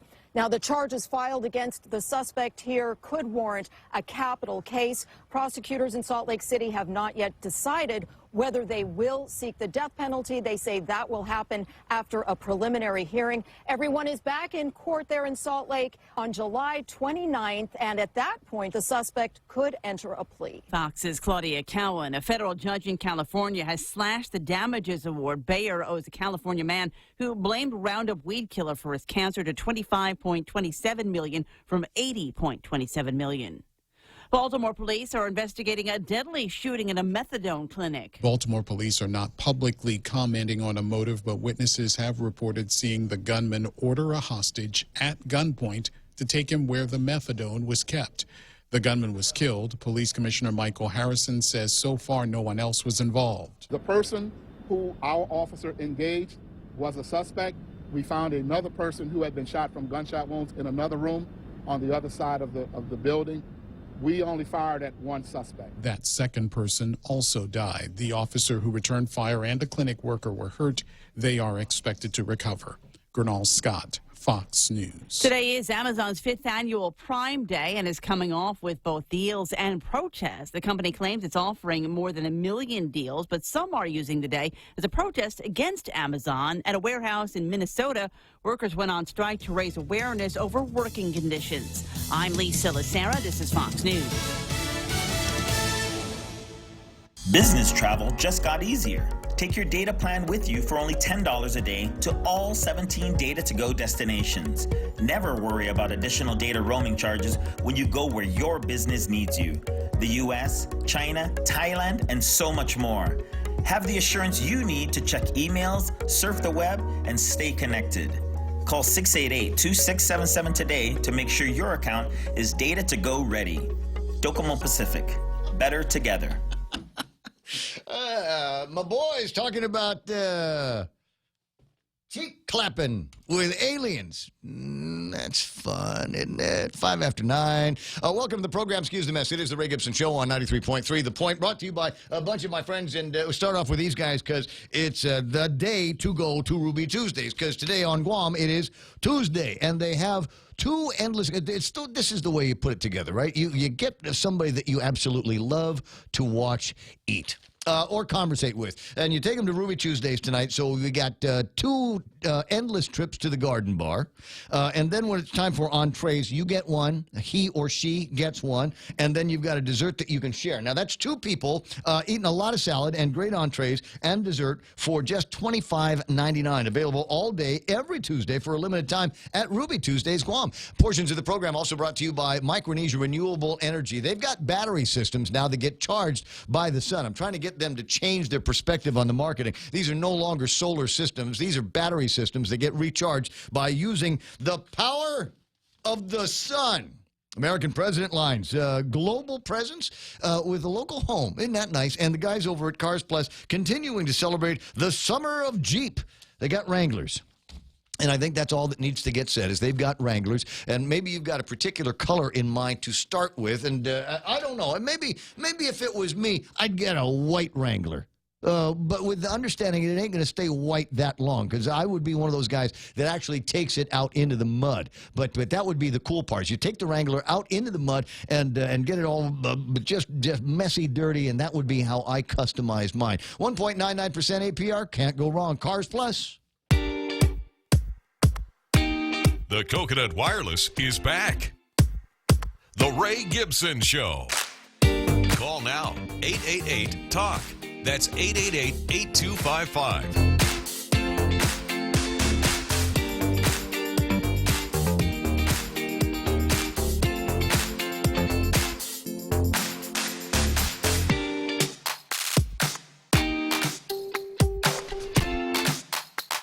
Is that what was going on? I was passing by a house out in Hyundai at MTM, and there was a big crane at the house, and I saw my buddy Dennis Larson there, and I wasn't sure what was going on, and he told me, and he sent me a bunch of pictures of what they were up to. They've at this house, an infestation of bees. There was a bee colony, and it was a big bee colony. And so they had to go in with all kinds of extra stuff and heavy equipment and all of that to go in there and rescue, as it were, these bees from the house. Because a lot of times, you see a beehive, what do? You light it on fire because there's bees and nobody wants to get stung. But bee population is kind of tricky these days with all kinds of diseases in some places where they're absolutely just being decimated, especially here on Guam. Yeah. But here's the thing. If you have got in your yard or at a house or mom's house or something like that, a room that we don't go into because there's a big beehive or something like that, don't burn it to the ground. Call me, and I will put you in touch with Dennis, and they will go and rescue the bees. I think that is very, very cool. I didn't realize that they were doing all that stuff. 888-825-5888-TALK. Very, very interesting conversation in places where we get to go on that. I was hoping, I don't see them in the green room, so I'm not sure if they made it today. But there's an outfit in North Dakota that regularly comes out to Guam and hires people to go live and work in North Dakota, which, as everybody knows, is better than South Dakota. So you go and you hang out there, and these guys work at it's a meat processing plant, Cloverdale, I think is the name of it, and they're in town. They got a couple of interview sessions that they've got tomorrow at the University of Guam and the day after at Guam Community College. And if you've got hankering to go and work, all kinds of departments, all kinds of things that you can do. You can be a janitor if you want to. I would be in charge of quality control, and I would pay to work there actually because they make bacon. Yeah, bacon taster. I would be the bacon taster. I would be that guy. And that's just one of a handful of jobs for which I would make that offer. If you like, I will work for you and pay you in order to work there because of that particular perk. There's a couple of other places where I'd like to do it, but that generally involves Korean hot pants, and we'll save that for later. 10 after 9 o'clock in the morning. Again, 888-8255-888-TALK. I've got the WhatsApp gizmo working. I wasn't able to do it this morning. And I really wanted to because today, just some spectacular sunrise activity. Ken Leon Guerrero at his house was able to post this picture, kind of the backyard of watching the sun set out in Santa Rita yesterday. And if you look very carefully up in the picture, I might want to post this up online somewhere, Ken, so people can see it. But I believe that there might be a couple of UFOs lurking in those clouds. And zipping around between here on Guam, and I've always believed that on Guam there's a place right off the Marianas Trench where these UFOs will go into the water and where they've got a secret UFO base. Should be noted that once they enter the water, they are then USOs. Thank you very much. Yes. Good man. I appreciate that. Anyway, so Ken, thanks very much for your picture there. Michael Knight had an outstanding picture of the sunrise this morning, and I got to get this one up there so that everybody can see this as well. A lot going on in this picture, weather-wise. What is it? Yeah, besides the pretty colors? Yeah, that was, of course, right before 6, and I had taken one shot, and it was a little muted compared to this one. And then, of course, as is on here on Guam, you turn around, and then you turn it back around in 5 minutes, and it looks like that. Yeah. But yeah, and basically, had clouds blocking the sunshine, but you had a couple of good shafts of light coming around a cloud there, and it looks really nice. So you said something yesterday. We were talking about the crepuscular rays, and you said that it is an optical illusion. And now every time I look at the sky and I see a bunch of clouds like that, I try to recalibrate in my mind what they really look like after we, get rid of the curvature of the Earth and all of that. I mean, is that what the clouds really look like, or is there some kind of optical trick going on in the picture? Yeah, and that's of course naturally the further things are away from your vantage point, naturally the smaller they're going to be. This is much more evident with crepuscular rays. Easy for me to say. Yep. Railroad tracks, roads, things like that. You always see them narrowed in the distance. So there is a little difference, but usually what you see is what you get. I'm sorry, I'm just having a good time reading some of the comments on Facebook Live. See, this is what happens when I spend too much time talking about, get into the small talk portion of the program, and one of the things that has just absolutely captivated my imagination is this idea, and hoaxy though it is. There's a guy, the guy that's behind it actually came out and said, whoa, please don't disappear me, it's just a joke. Is the idea that there is going to be a thousands and thousands person raid on Area 51. And me and my friend Valine, we're not going to be able to make it because that's the weekend that's Red Ball. Mm-hmm. So I don't think that we're going to be able to make the raid on Area 51 and get back in time for the Red Ball. So she is suggesting that we have our own raid party here.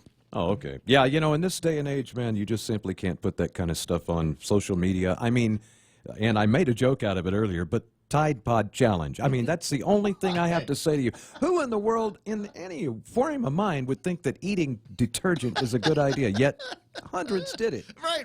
And because we wanted to be famous on YouTube for 10 minutes. And very sick. And apparently very sick. I think about it all the time. I use Pods for my washing machine. That's the device that I use because I don't have to worry about pouring or anything like that. Just reach in, grab one, stick it in there. And not once have I ever been tempted to pop it in my mouth to see if it tasted as good as it looks. Funny that you say that because I do my laundry over at Joy Market, and I walked over there in there Sunday and looked down, and somebody had left a pod there, and then I got to looking at it, and I was thinking, that in no way looks delicious to me. They dropped a pod?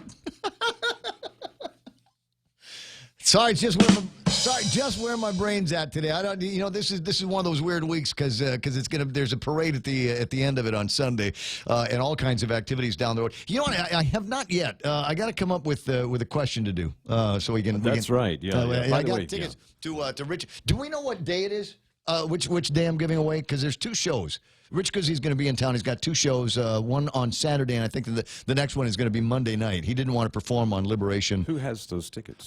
Kevin has those tickets. I'll check. We'll see what we can find out. But I'll do it before 10 o'clock. I'll give you a chance to play and win an easy Ray Gibson Show game that will get you a couple of tickets to go and watch the Hypnotist comedy. And comedy hypnosis is a strange kind of, I don't know, it's hard for me to, if you've never seen one of those shows, I really have to insist that you try it. It's one of those kind of fringe comedy shows, because it's not like stand-up comedy.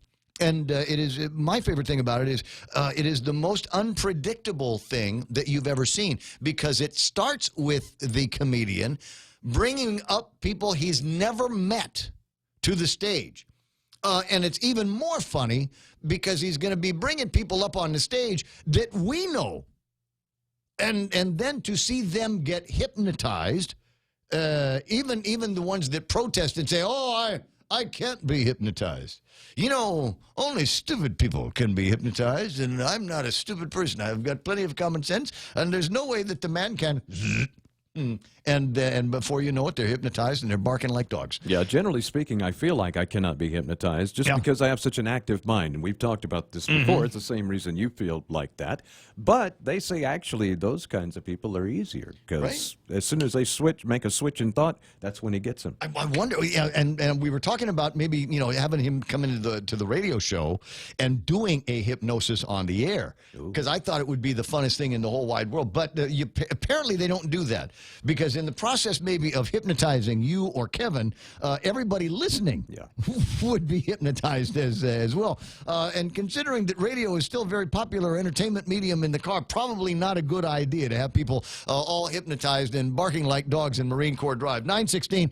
So be listening, and maybe after the next break, I'll come up with a very easy method for you to play and win the contest. Do we want to do this on Facebook Live?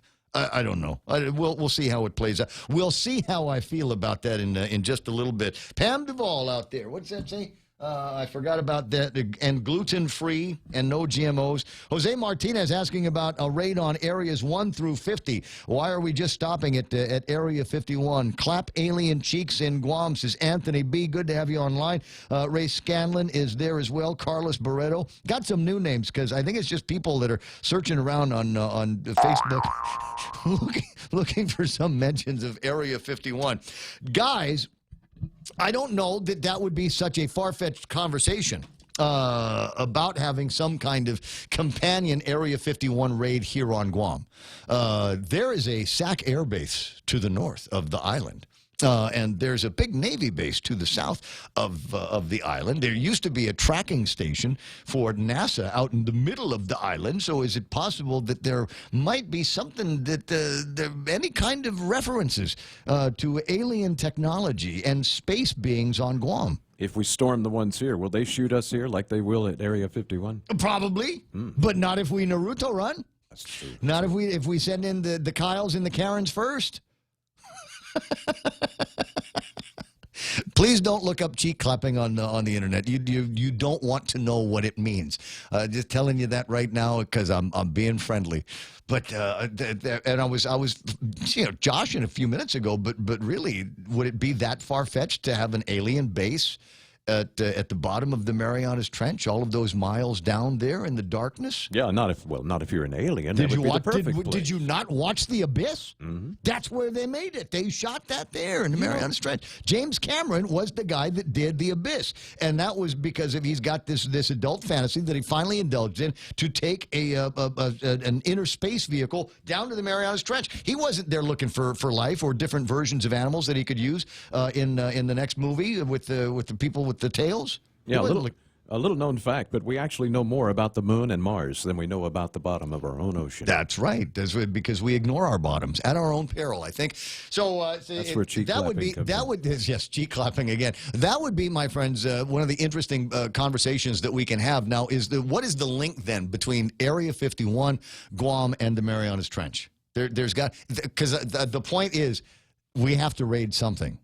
If we're not going to raid Area 51, we got to find something around here that we can raid. And now I'm totally with you. I don't want to go raid something like the front gate of Anderson Air Force Base or the front gate of Big Navy, because there are people there with like heavy firepower. Yes, with live ammunition. Yeah, and live ammunition. But I'm thinking, look, if we were to raid like the old golf course at in Radio Barragata. Ah, okay, yeah. Right? I mean, I'm sure they'd put up a little bit of resistance. Oh, stop, please. But eventually just let us all go and run around the field. I think your biggest risk of that would be the pigs attacking. I agree. And for that, we'll bring Micronesian slingshots. We'll have a whole brigade of just Micronesian slingshot guys out there to protect the marauding waves of Guamanian Naruto runners. And so that we don't get messed up in this thing. I'm just saying, I don't think there's anything worth protecting over at the golf course at Big Navy. So I got a feeling it would be one of those things where they just kind of let us go. All right, have some fun. Call us when it's time for the barbecue and the trance dancing a little bit later on. The big EDM party that we're going to have 20 after. And no, I'm not avoiding anything in the conversations. Yeah, I looked over the table of contents this morning, and there are a couple of things there that are just unnerving, if you will. And one of them is just the easy way that people are getting off on what I consider to be serious crimes here. I had a conversation yesterday with a couple of guys, and they are men of kind of behind the scenes, but they've got influence.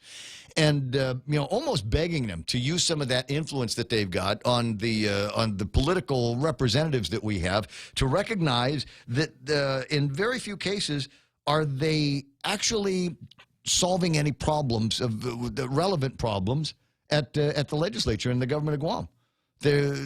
I'm looking at some of these bills that are coming out and going, well, that would be nice if we solved all of the other problems that we've got. And the two biggest problems that we have are crime and drugs. And you might say that they are related. Now, not much can be done when you've got drunk Micronesians waving machetes in the middle of the afternoon out at the university. I mean, that's just access to alcohol and people being able to drink lots of it without being able to control themselves after the second or third.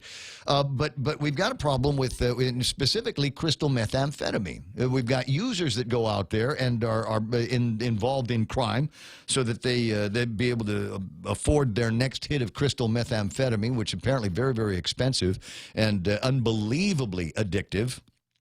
And then you've got, in my mind, the crimes of the people that are distributing this crystal methamphetamine. How many of them could there possibly be? Because it seems to me that about every other day I read a story about somebody getting pulled over by the police for having the wrong license plate, or your signal light didn't go on, or whatever, and the cop pulls somebody over, and bang, inside the car is crystal meth. We've got a real serious addiction problem, and like anything else, and I'm not a war on drug guy. I'm not a war on drugs guy, but I will say that the people that are dealing in crystal methamphetamine, something needs to be done about them. And when you got somebody that is busted for bringing in $27,000 worth of crystal methamphetamine, and then having them mail it to his work at the Department of Homeland Security, if there's anybody that who should know better what the consequences should be, it's this guy, Ricky Sanchez, former Office of Civil Defense officer, and he had finally his day in court, and he must have said all of the right things, must have worn the right clothes, must have squeezed out a tear at exactly the right moment, because he got Judge Francis Tydinko Gatewood to hand him just this has got to be the best sentence there is. Now, it's 30 months. In a federal prison.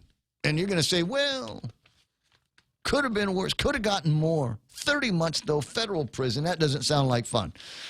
But wait.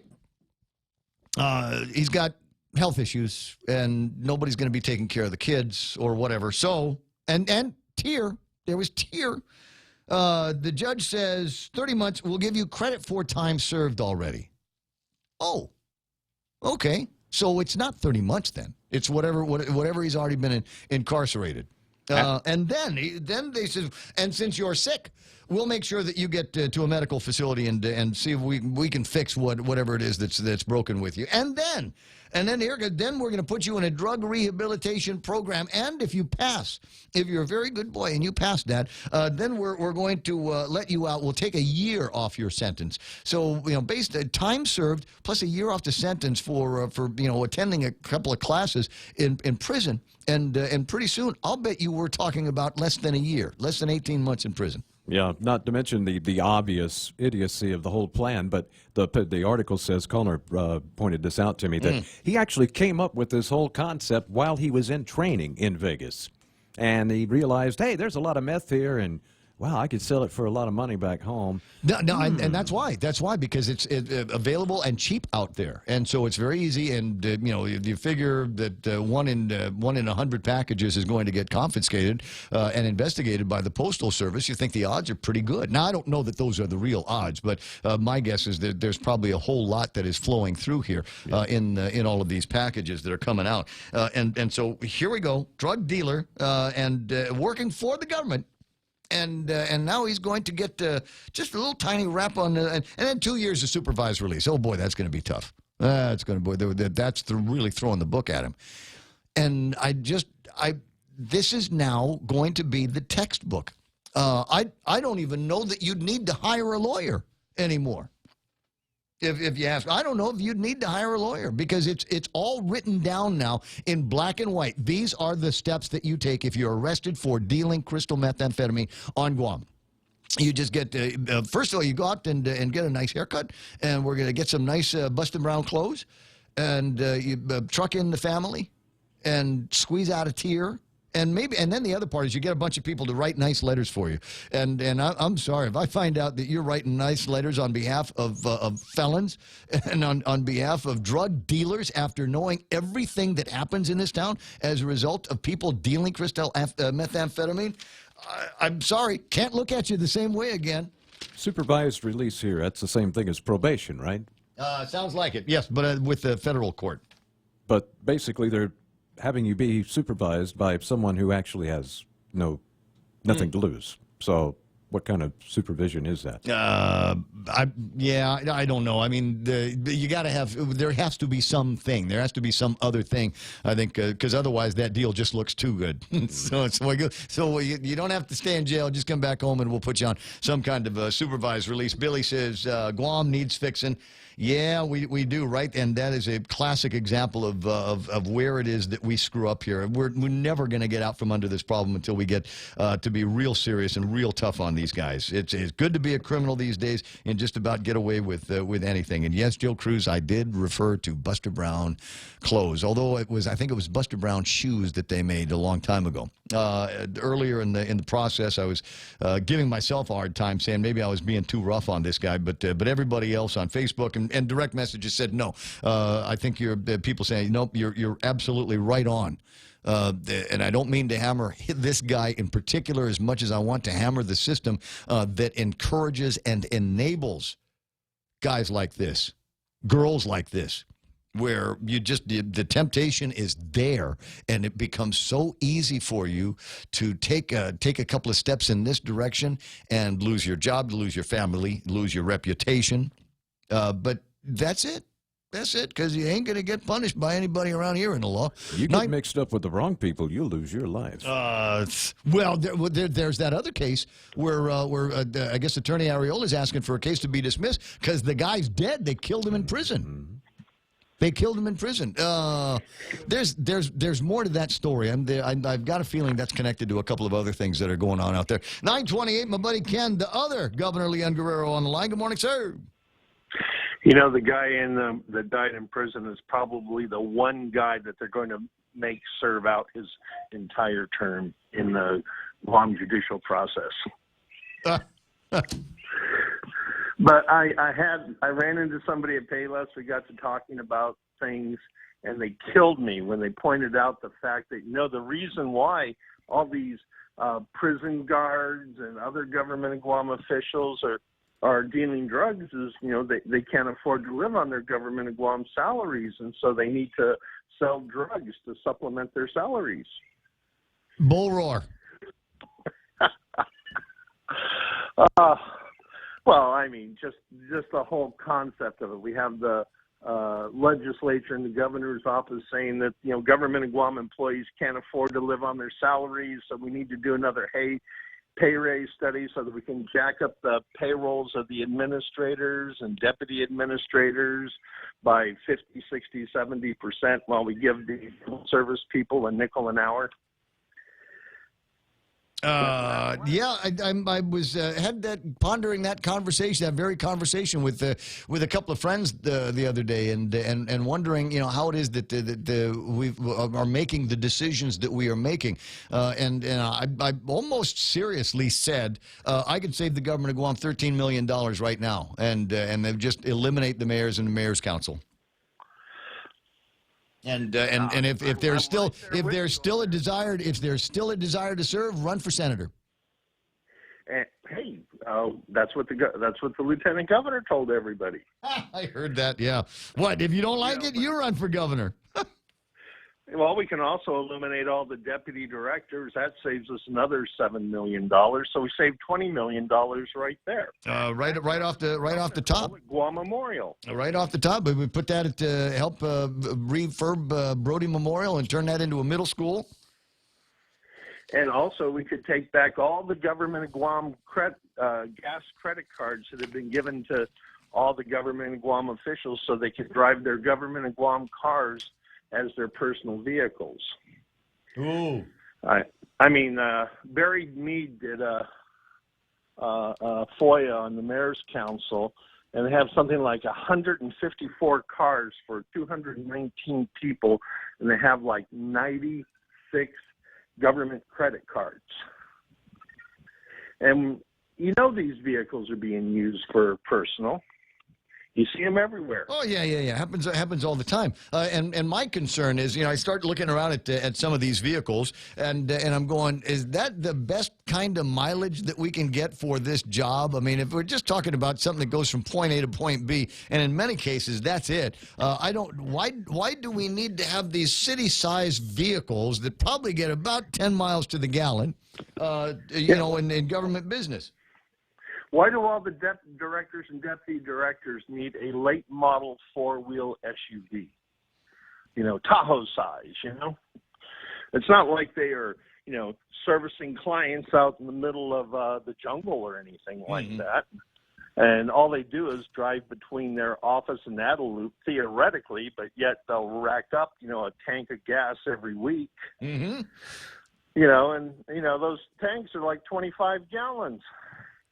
Then you have administrative service officers whose function is to verify the ability to pay bills. Mm-hmm. Why do they need a government vehicle? I've no idea, and they've all got to look like they come out of Men in Black or something like that. What happened back in the old days? You just go down to Chick Whitfield's place and pick up a couple of Mazda 626s that get 40 miles to the gallon, or the old Honda cars. You remember the little Honda cars?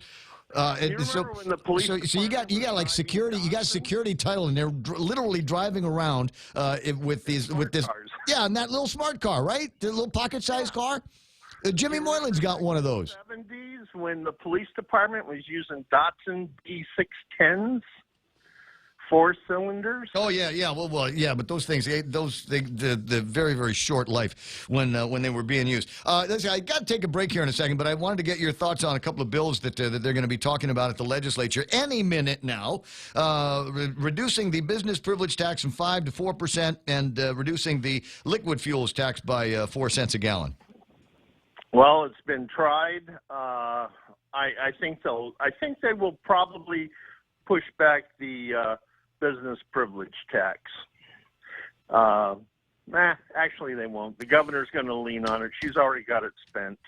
And we know this legislature basically serves Adelut, not necessarily the people of Guam, because if they did serve the people of Guam, they wouldn't have passed the $1 million plus bill, which raised all the rents on all the businesses, all the buildings that are renting offices to government of Guam. Ding, ding, ding, ding, ding. Taxpayers pay for it again. There's just, it's one of those things. Ready, fire, aim.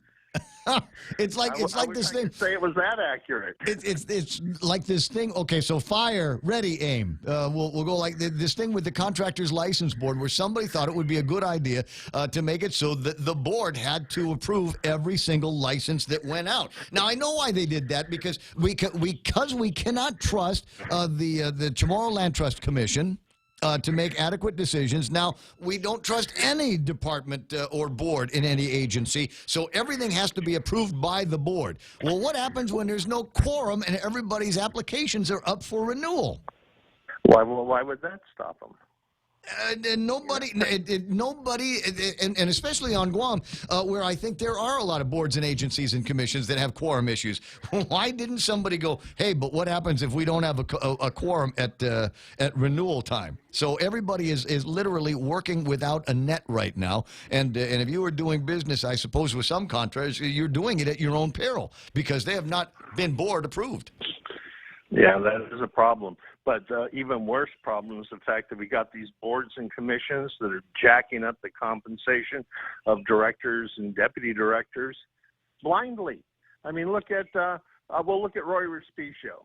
When Joanne Brown began her job at the port, she started at $104,000.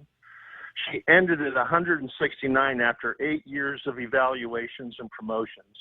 Roy Respicio, with no experience whatsoever, starts at $169,000, and you know they're going to jack up his pay 10% a year over the next 4 years. For what? Now, this is why I like Clint Rigel's bill, that anytime a board raises the compensation of a director, that it has to go before the legislature for approval. Because this is getting ridiculous. I mean, when we look at the great Rick Augustine at GRTA, he got his... The man that turned around mass transit on Guam? The man who on one day reported we're going to be $2 million short, and the same day the board gave him a $14,000 pay raise. Well, if we're already short, what's the point? You know, we'll just keep deficit spending until we're down below theoretical zero. Well, you know, that's the problem. You know, the current government runs on the philosophy we can't be broke, we still have checks. Yeah. That's my favorite one. Okay, on that note, I'm going to let you run. We'll talk again soon, my friend. I gotta try to make somebody a winner. So give me a couple of minutes. Come up with a very easy question for you, and then I'll use that to give away tickets. I got tickets for both nights, huh? So 22 and 20 and 22. So if you're the winner of this, I'm going to give you tickets to go watch hypnotist comedian Rich Guzzi, and he's going to be playing this weekend. I think it's over at the Sheraton. So here's the deal. I'll ask you a question. You get to choose which night you want to go. I got a pair for you, and it'll be as simple as that. What's the question going to be about? Hell, I don't know. Give me a couple of minutes and I'll figure it out. It's at 9:37, and that's iConnect time. Run to the nearest iConnect and ask them how they're going to save you some monies on, what are we talking about here? Oh, mobile and internet plans. Security Title is honored to join in sponsoring Ray Gibson on The Point. My name is Alicia Blas from Agate, and this is where I start my day, listening to the voices of our community and sharing thoughts about issues that affect all of us. It all boils down to our people and our land. Putehi Igomamu. Protect your home.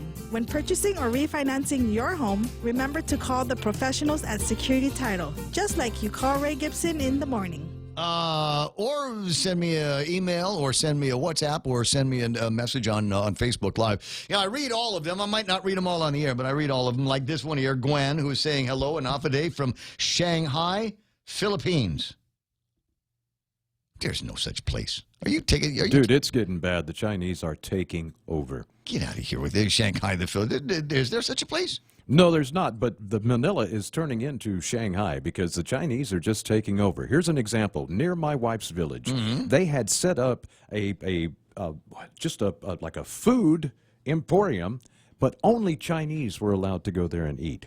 And once that was reported to the local officials, of course they shut it down. Yeah. And then the Chinese started complaining because they weren't able to go to work and they weren't able to do their things and they were leaving trash all over the place, and it just got real ugly. Really? The Chinese are taking over. Wow, That's what happens when you don't have a military. When in Palau, they were actually trying to crack down and suppress, because there were a lot of people that were selling leases, for 100 years to these Chinese concerns, and somebody down in Palau was starting to freak out and saying, pretty soon there won't be anything around here for us.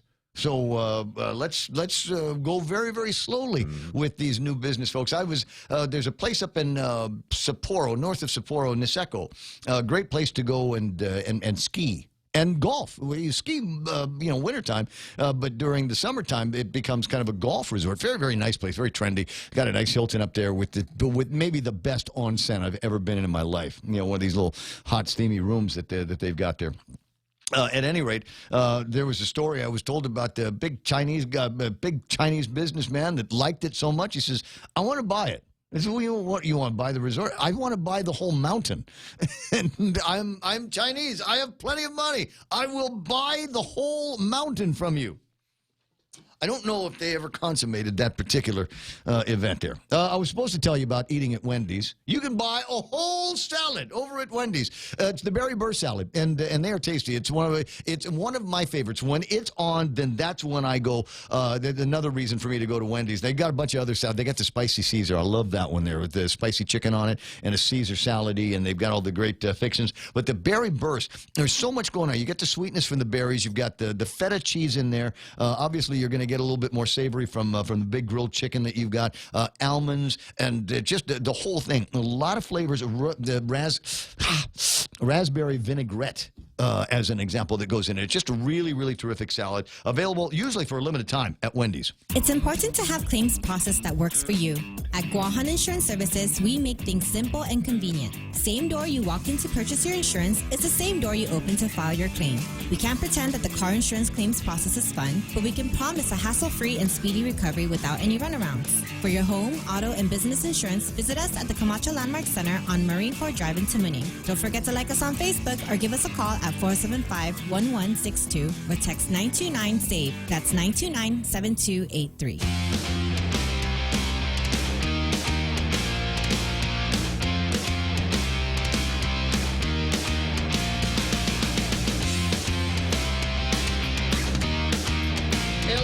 Says, aside from Shanghai, you can see Rome, Greece, and other popular world spots right there in the PI.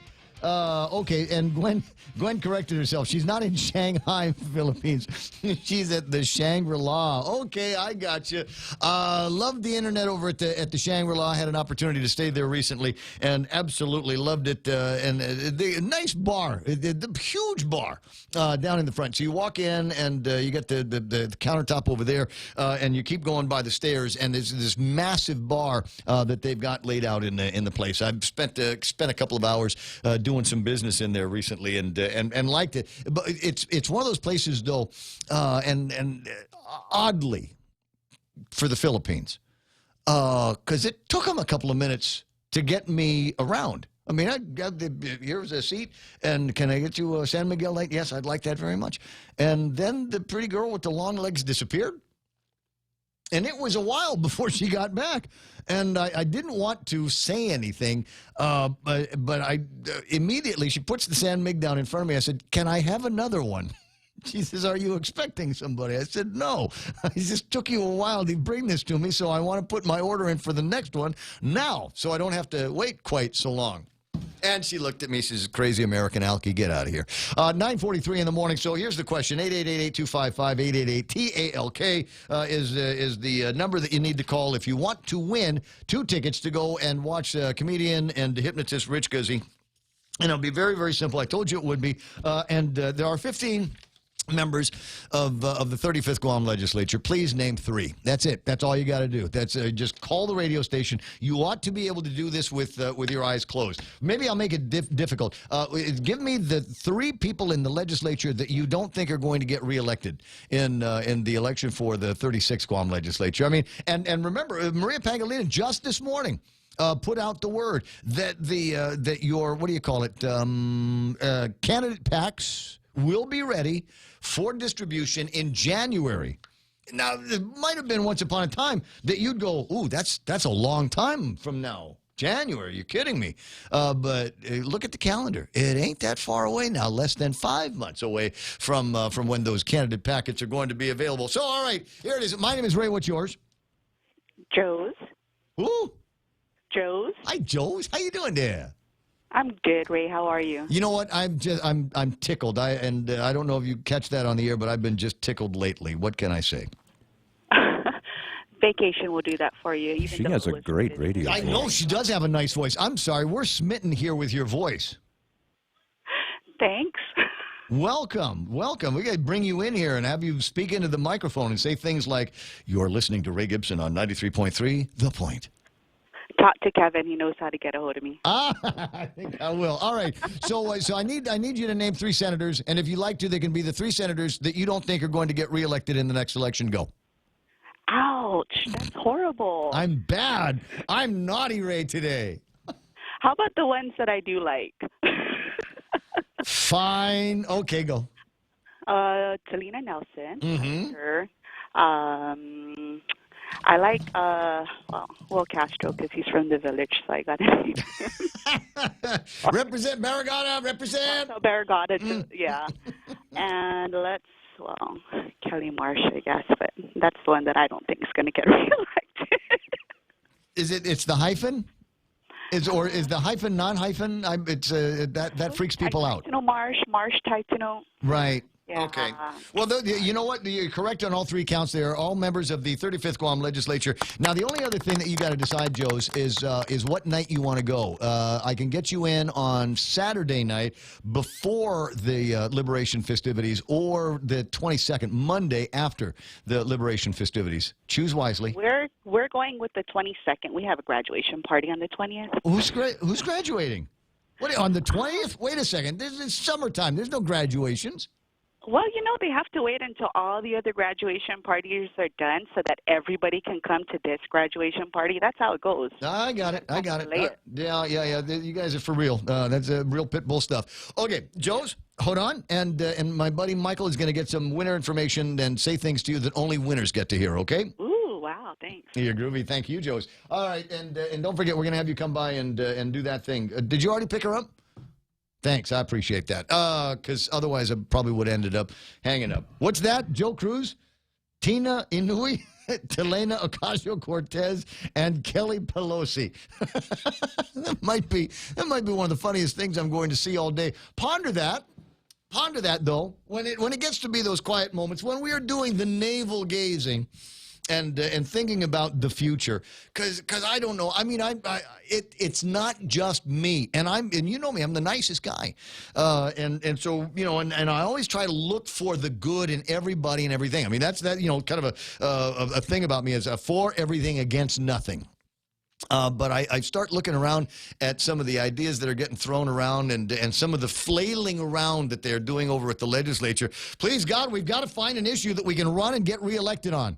Who's the usual boogeyman around here? Federal government and the military? Okay, let's go find an excuse to act like we're tough in front of our chicks against the military, because we're big and bad. I'm going to make them give us another repository, or we're going to have them spend another $122 million on northern wastewater. That's what we're going to do, because we're the legislature. And I'm going, guys, nobody cares about that now. Most of the people probably don't necessarily have the same kind of made-up problems with the buildup that you do.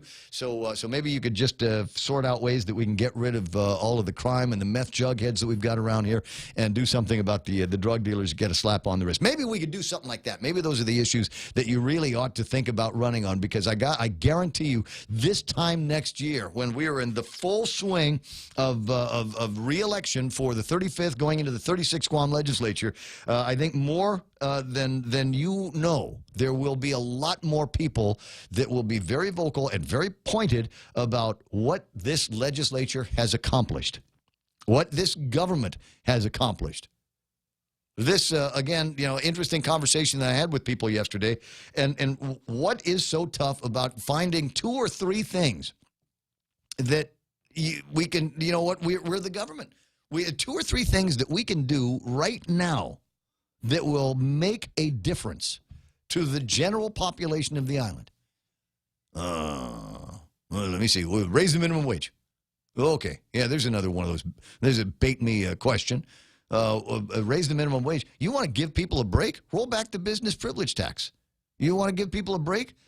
Every time I go and put gasoline in the car, make it a cheaper prospect for me. Is that so hard to do? And I know there's a lot of people that say, yeah, well, they're going to roll back the business privilege tax to 4, but the prices are going to remain exactly the same. And they probably will. And it has nothing to do with merchants and people in business being greedy. It has to do with the fact that there are costs for everybody that has gone up. Price of electricity goes up. Cost of water goes up. And the margins were thin enough to begin with. So if they are able to keep a couple extra dollars, maybe they'll invest in their business. Maybe they'll hire a couple of other people if they don't have to be paying so much or passing along so much for the business privilege tax. I'm not going to be one of those guys that says the prices are going to go down immediately. The usual invisible forces on the market will go to play immediately. And there are going to be businesses that will drop their prices because they're in competition with another business. That's what's going to happen. That's where you're going to see it. And in businesses where there's not a lot of competition, yeah, we're probably going to see prices remain the same. If the businessman knows that you're already going to pay $5 for something, why would he discount the price? Unless the guy across the street has discounted his price. So that's just, like I said, the dynamic of how I think it's going to work. And the guys at the legislature will say, but we're going to be losing this money. There's going to be all this money. It's not going to get spent. It will get spent. There will be a business privilege tax that applies on transactions down the road. Don't worry. That's the way it's going to work. And you might also want to take an opportunity here to, I don't know, reduce the size of government, reorganize a little bit, take a look at departments and agencies and decide which ones we really, really need or which ones make us feel good. Anyway, that's just my thoughts. 9:51 in the morning, Ray Gibson Show, and I continue after this. Mescla Chamorro Fusion Bistro brings you island hospitality with a true taste of modern Chamorro cuisine. A bistro look that feels like home. Their menu features local and traditional flavors with a twist. From their famous Kelaguen Hapa to fresh ahi poke salad and their award-winning barbecue ribs. Mescla takes your favorite local dishes and serves them with extra flair that you'll only find at Mescla Chamorro Fusion Bistro. Stop by their newest location in the Grand Plaza Hotel in Tumon. For reservations, call 969-2652. Mescla, a true taste of Guam. Building a business is tough work. Big or small, Nanbo Insurance has your business covered. Nanbo takes the guesswork out of coverage to protect your investments. Over the years, Nanbo has worked with businesses of all sizes, from large hotels to small businesses. Nanbo Insurance will be your best asset. With Nanbo, you can also save big when you bundle up and insure your car, home, motorcycle, or business. Enjoy great savings, up to 50%. Visit nanbo.com or call 477-9754 for more details.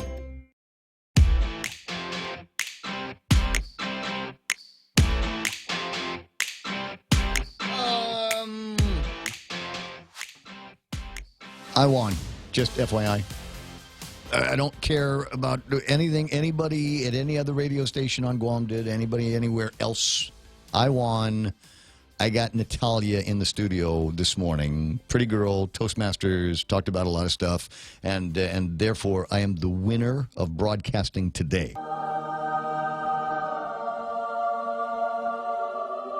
Yep. Nobody can work here. None of the guys can work around here when she's here. It's just unbelievably distracting. You just want to just fall into that face, don't you? I literally had to just keep staring at the TVs on the wall. Just keep your eyes in another direction, bro. What have we got? Michael St. Nicholas has just sent me something. What is it? For immediately release. Wait. Do I have to make this window big so I can see it? Hold on.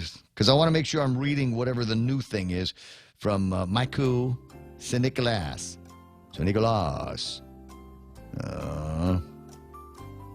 H.R. 1365 to go to the full House for a vote. next week. I would like to thank House leadership for their support in bringing this measure to a vote so expeditiously, particularly Speaker Nancy Pelosi.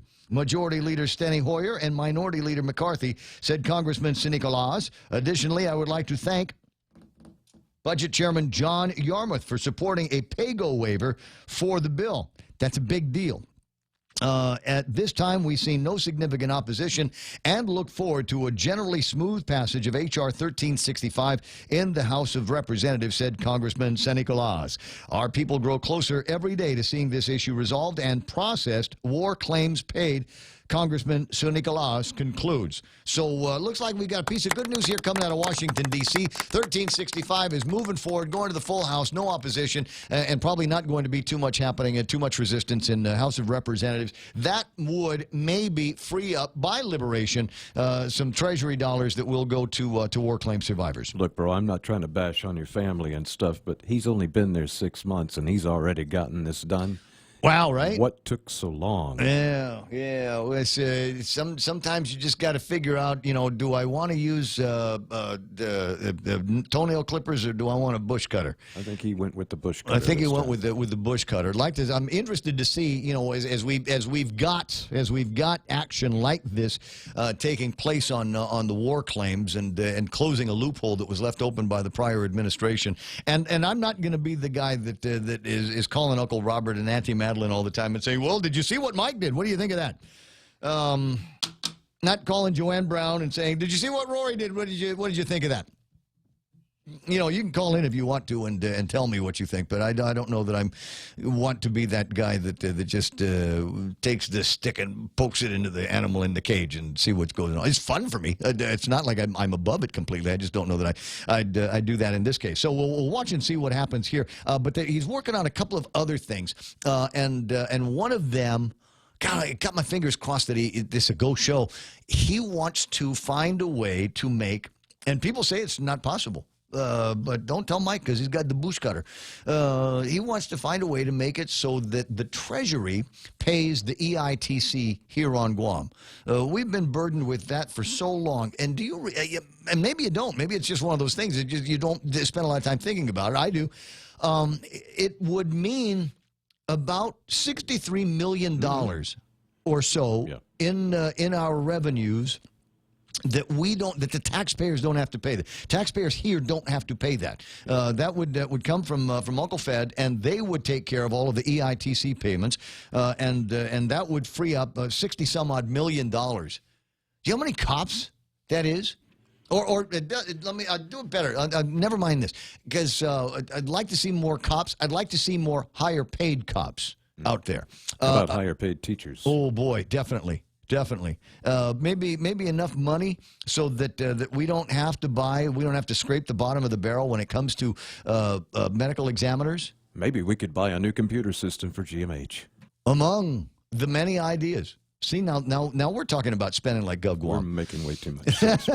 But that would be really, really cool if we could do something like that. Maybe buy in the shares for that would be interesting. I don't know that I would make it a high priority because it's not like it's hidden. It's not like a surprise. But maybe buy in some of the quarters for Social Security and for Government of Guam employees who have not paid into the system, therefore are ineligible for the benefit over time. So I don't disagree. But like I said, I don't know that I would make that the priority. More cops, more squad cars, more teachers out there, a lot more fire guys. Here's another one. More guys over at the Department of Public Health and Social Services. Because I want more fellas. We got more restaurants here. Have you noticed? Just today, I was talking about opening up a couple of new places. There's the Crab Daddy. I love the name of that place. Crab Daddy, which is in the old ostrich steak restaurant in the corner right across the bridge. And so they're going to be opening up. Carabao Brewing Company in Old Mermaids is opening in 2 hours. In 2 hours, they're going to be opening up. So I think that's pretty groovy myself. But like I said, there's a whole lot more business for the guys over at the Environmental Health Services at Public Health to surveil. So let's get more of those guys in there. Let's get some more of them. And then we can hire more people, because this is another one of my pet peeves. We can hire more people to catch all of the welfare thieves that are out there. Because there's people in these programs, number one, I don't think they need to be in them because a bunch of them I see, they look like they're fully capable of doing some kind of work, pull a broom, push them up, something, flip a burger. But then you've got some other people that are in these programs and taking them for a complete and utter ride and have figured out ways to scam the system, which in my mind takes money away from people that really do need it. So we get another $60 million a year, and yeah, I think we've just spent it on some things that really would make a difference. 10 o'clock in the morning. And there's a bunch of other stuff. We're just going to have to get together again tomorrow. What do you say? Radio station KUSG had gotten you for Blake Watson and Kevin Kerrigan and Michael Knight. My name is Ray Gibson saying thanks so much for listening. We'll give you a shot at playing and winning for some more of those Rich Guzzi tickets. And a reminder, I'm going to run a race in the Philippines at Resort World Manila, and you can run with me. I'll get you details on that the next time I crack the mic on this radio station. Stand by now for Fox News Live. KUSG Agana is 93.3. This is The Point.